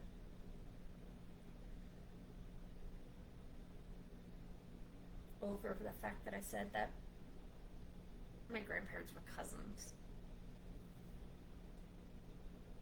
Whatever. Who cares? 99% of us are inbred anyway. We all started as Adam and Eve. They all had to fucking intermingle somewhere. Doesn't really matter.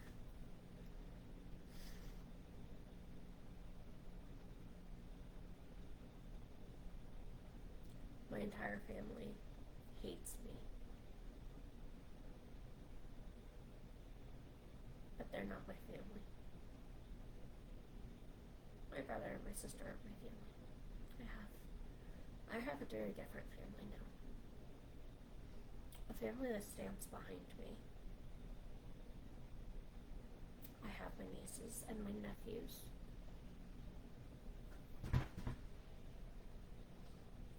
Your youngest child is a boy. Get over it.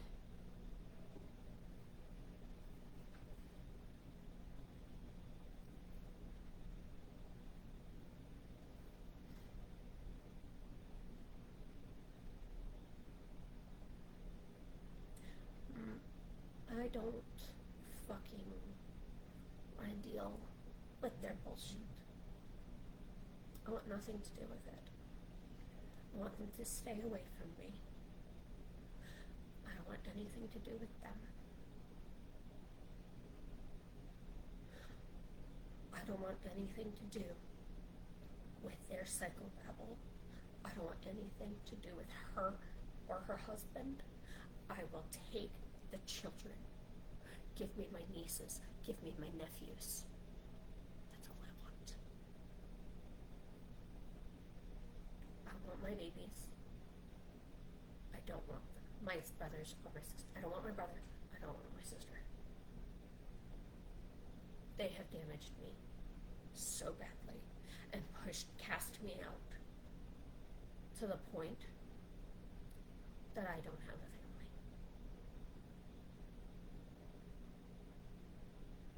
I made my own family. They gave me these girls right here. Here? I don't know where I'm pointing. The comment section. Lana, Savannah. Those are my girls. Baby A, baby B, baby C. My brother's children. My boyfriend. My child. Who I'm so very proud of, by the way.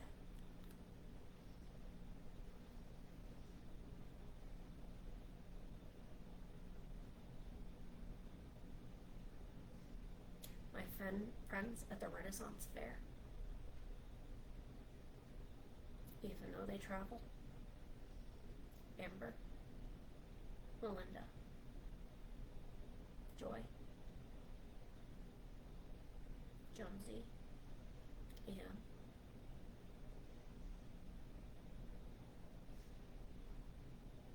Kirby.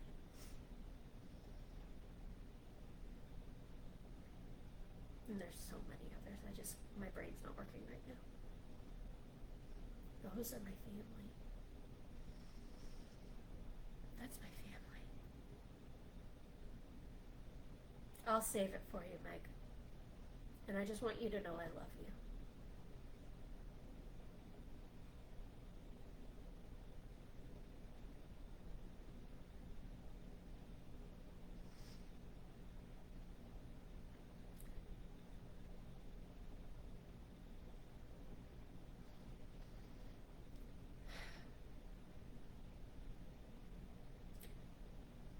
They tried.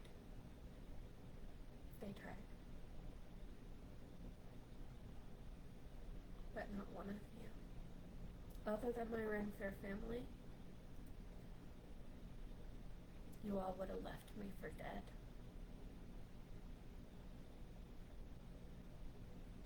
You all would have left me for dead.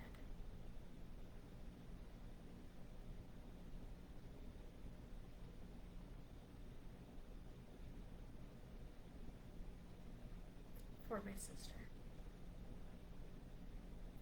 Now, I'm not one to say what her personal situation is right now. I know the things that she's done right now, but I'm not going to talk about them because that's her problem. That's not my problem. And how I got that information, I also don't want her to know. Because that's my business. I have my ways of getting information. That's not her fucking business. I have a very old phrase that is a very common phrase, and it's a very true phrase. Keep your friends close.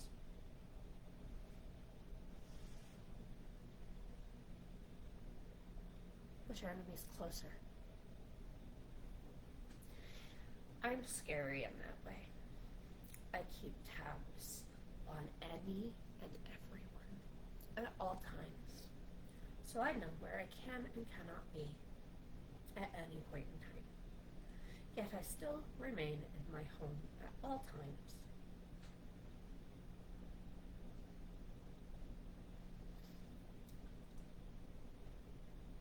But I know where they are. I know exactly where they are. Like, where's your son? Your eldest son. Where is he? Oh, I know where he is. Like how you just shoved him out the door with our brother. I didn't even talk to him. Just said, go, goodbye. Wanted nothing to do with him. Because he was just too hard.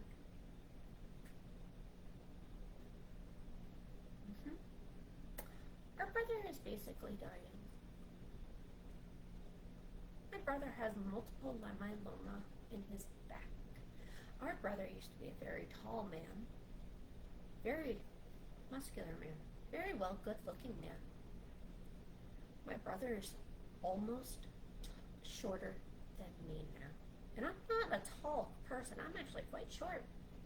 I'm quite short. This is a very tall cabinet. Quite tall.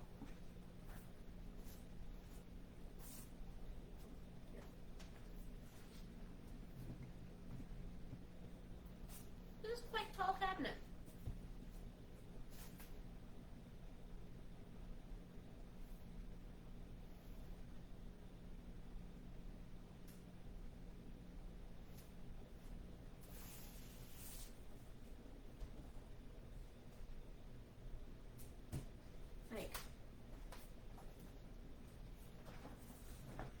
Like, I'm not menacing. I'm not intimidating. I can be, but I'm not.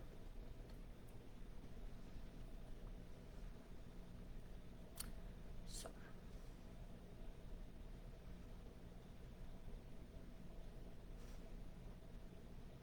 my brother used to be taller than me.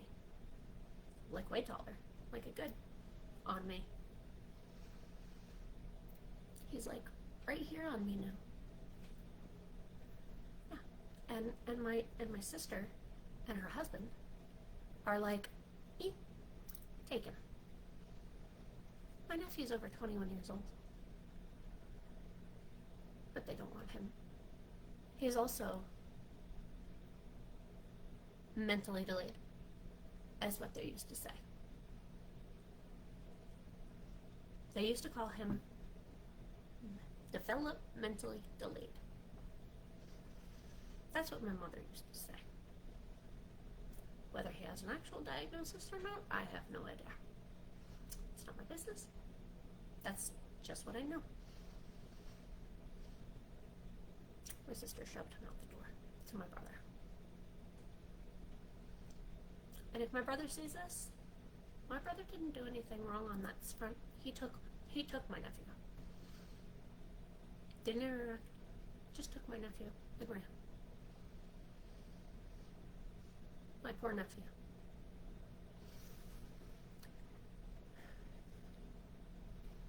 Whether or not he's going to stay in South Florida, I don't know. Whether he's going to go back to his original location where my sister is, I don't know.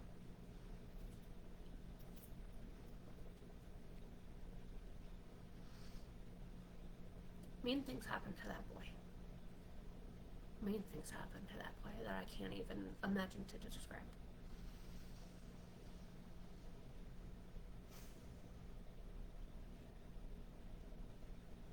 I don't blame him at all.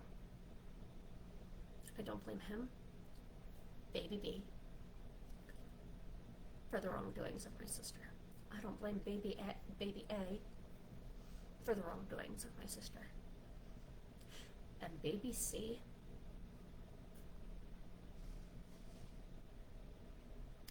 you know where to go when you turn 18, honey. You know exactly where you're going. You know exactly where you're going, baby C. Open arms, baby. Open arms. Hell, if I could take all three of you, I would. I really would. All three of you. Hell, if I could take the other two, I would too. My oldest too. All of you. If I could take all of you, I would. Honestly. Lana, Savannah, that includes you too as well. If I could have all of you, I would.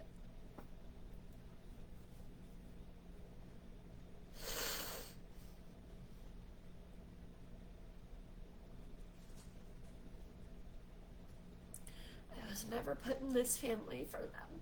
For my brother or my sister. I was never put here for them. I was put in this family to be called Dee Dee.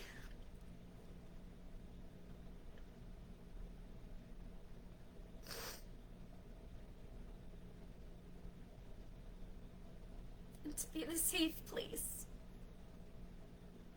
for all of you to come to.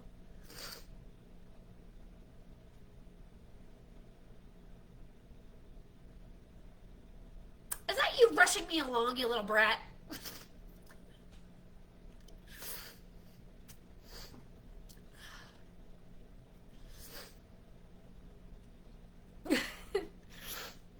Don't rush me.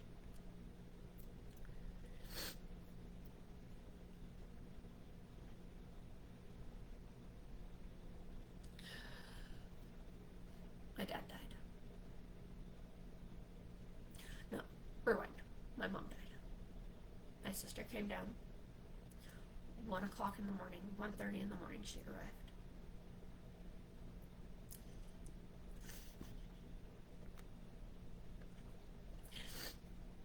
Hold on.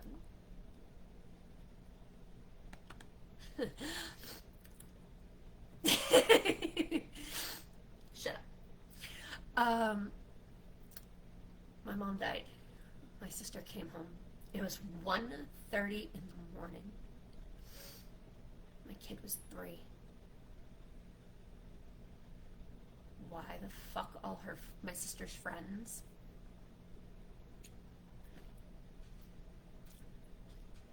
They weren't even her friends. I thought they were there to come see me. Because they were there so early. I thought they were there to see me. Nope. They were there to see my sister.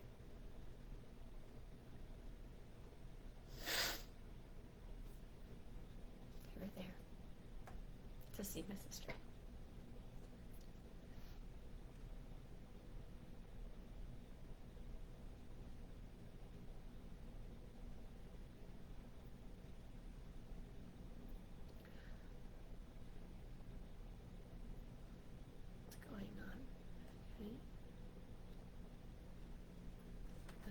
Over here.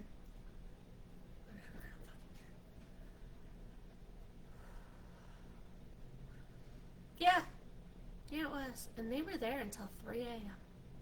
And I'm like, I got work in the morning or something. I don't remember. I'm like, I gotta go to bed.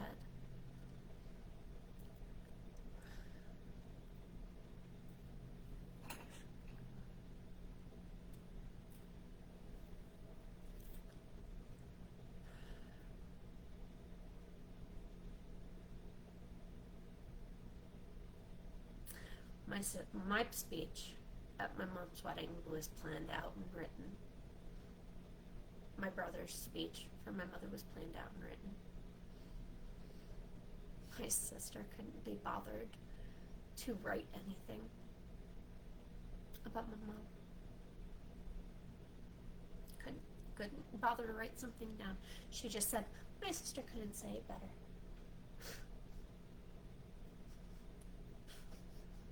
Like, what?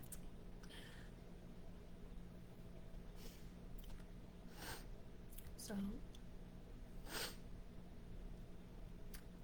my dad dies. My brother wrote down a speech. My speech was written down, but I was just a mess because I don't even want to talk about it. My sister had someone else, Paul, write her speech. Because there's no way she was using those words and made up those words on her own. There was no way. And Paul, you are much smarter than she is, and I know she was staying with you. I'm not dumb. She even said something about you, like, editing it or some shit. And I'm like, edit? And the words that were used in that speech, she is not smart. She's not.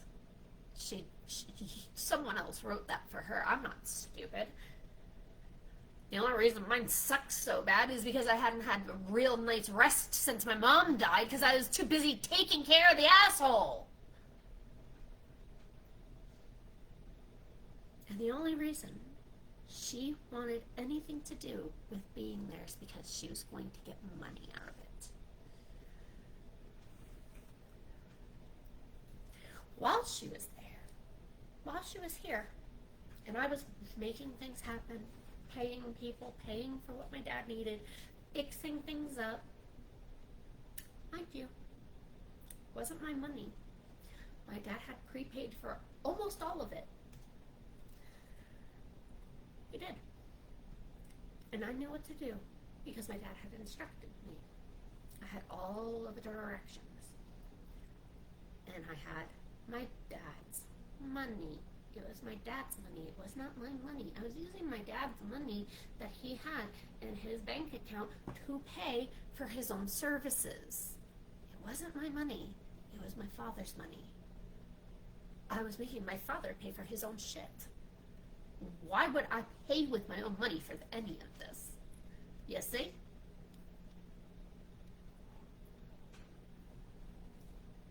But I didn't say that to my sister.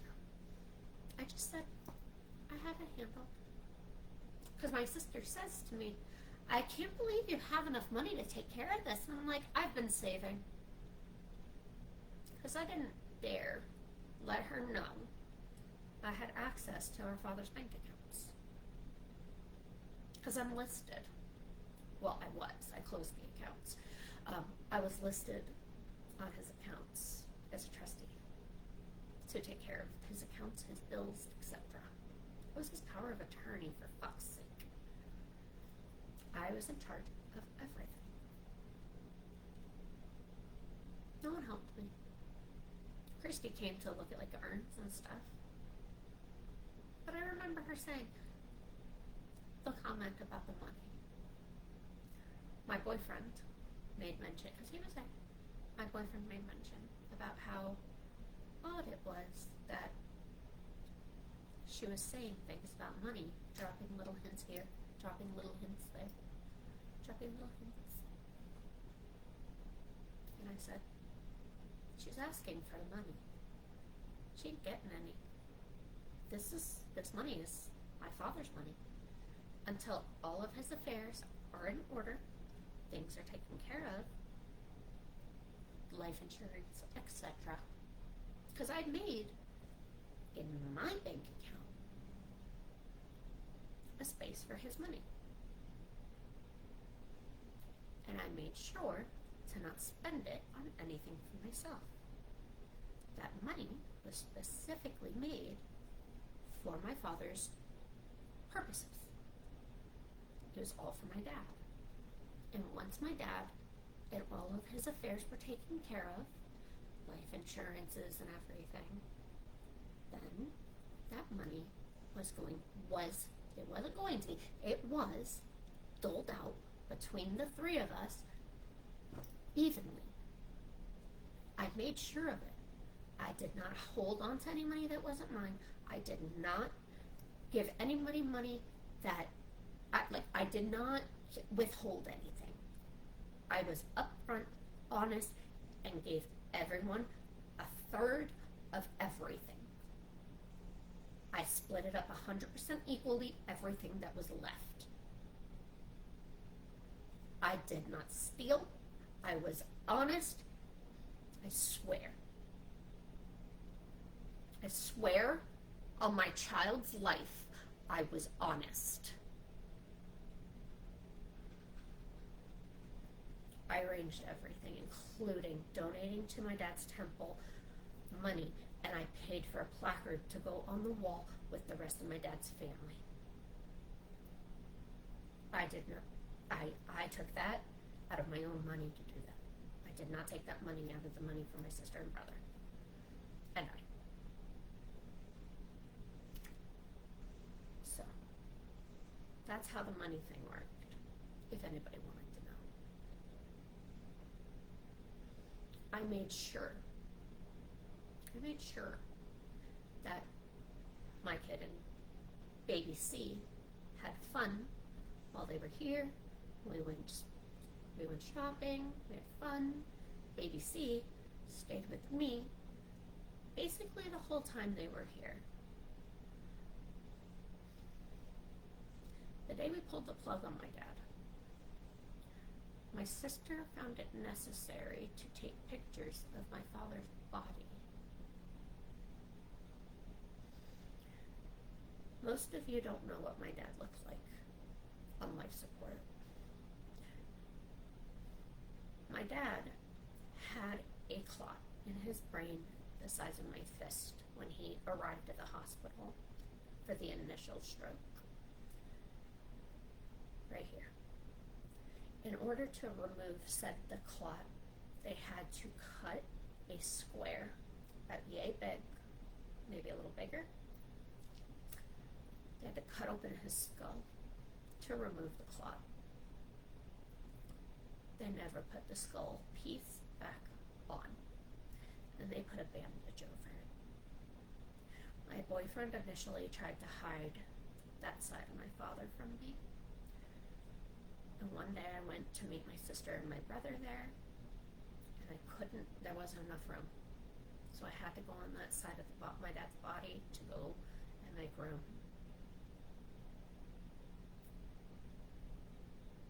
I work with animals, not people.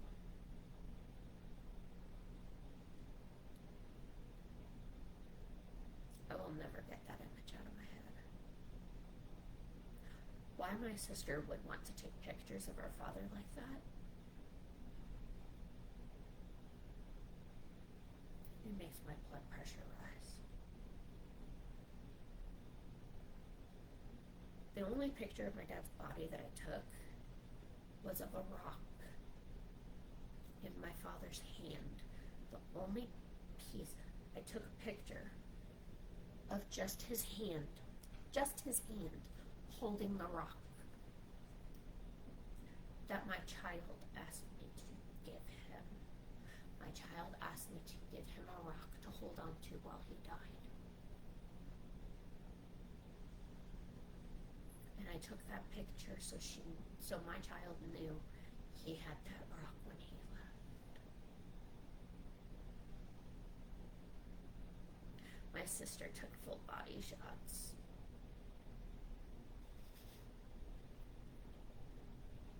She should be ashamed of herself. That is disgusting. I don't agree with what they did in the Victorian days doing the same thing. It's disgusting.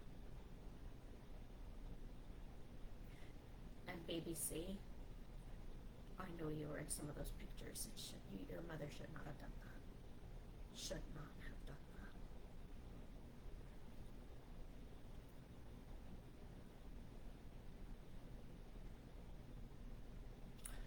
I have not had contact with my sister since.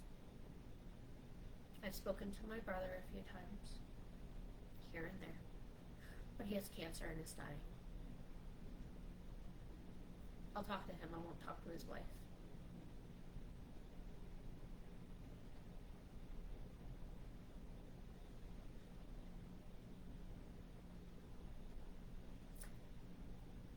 My sister has caused so much pain in my life. My brother and sister-in-law have as well.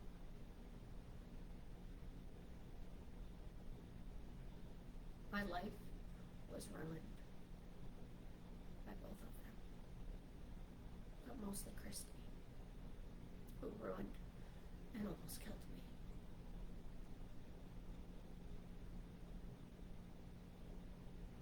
I hope she can sleep at night knowing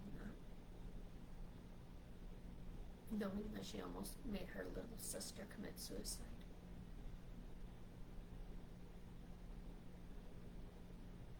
I hope you are okay with that.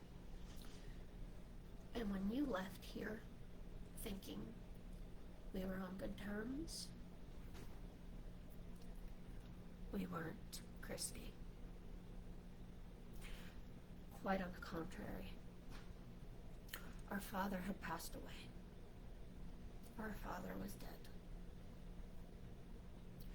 And I had to deal with all of the things that he needed to deal with. I had to be an adult. I needed to keep myself collected. And I needed to keep myself cool. I had to play nice. I had to play your game for just a little while. Game over.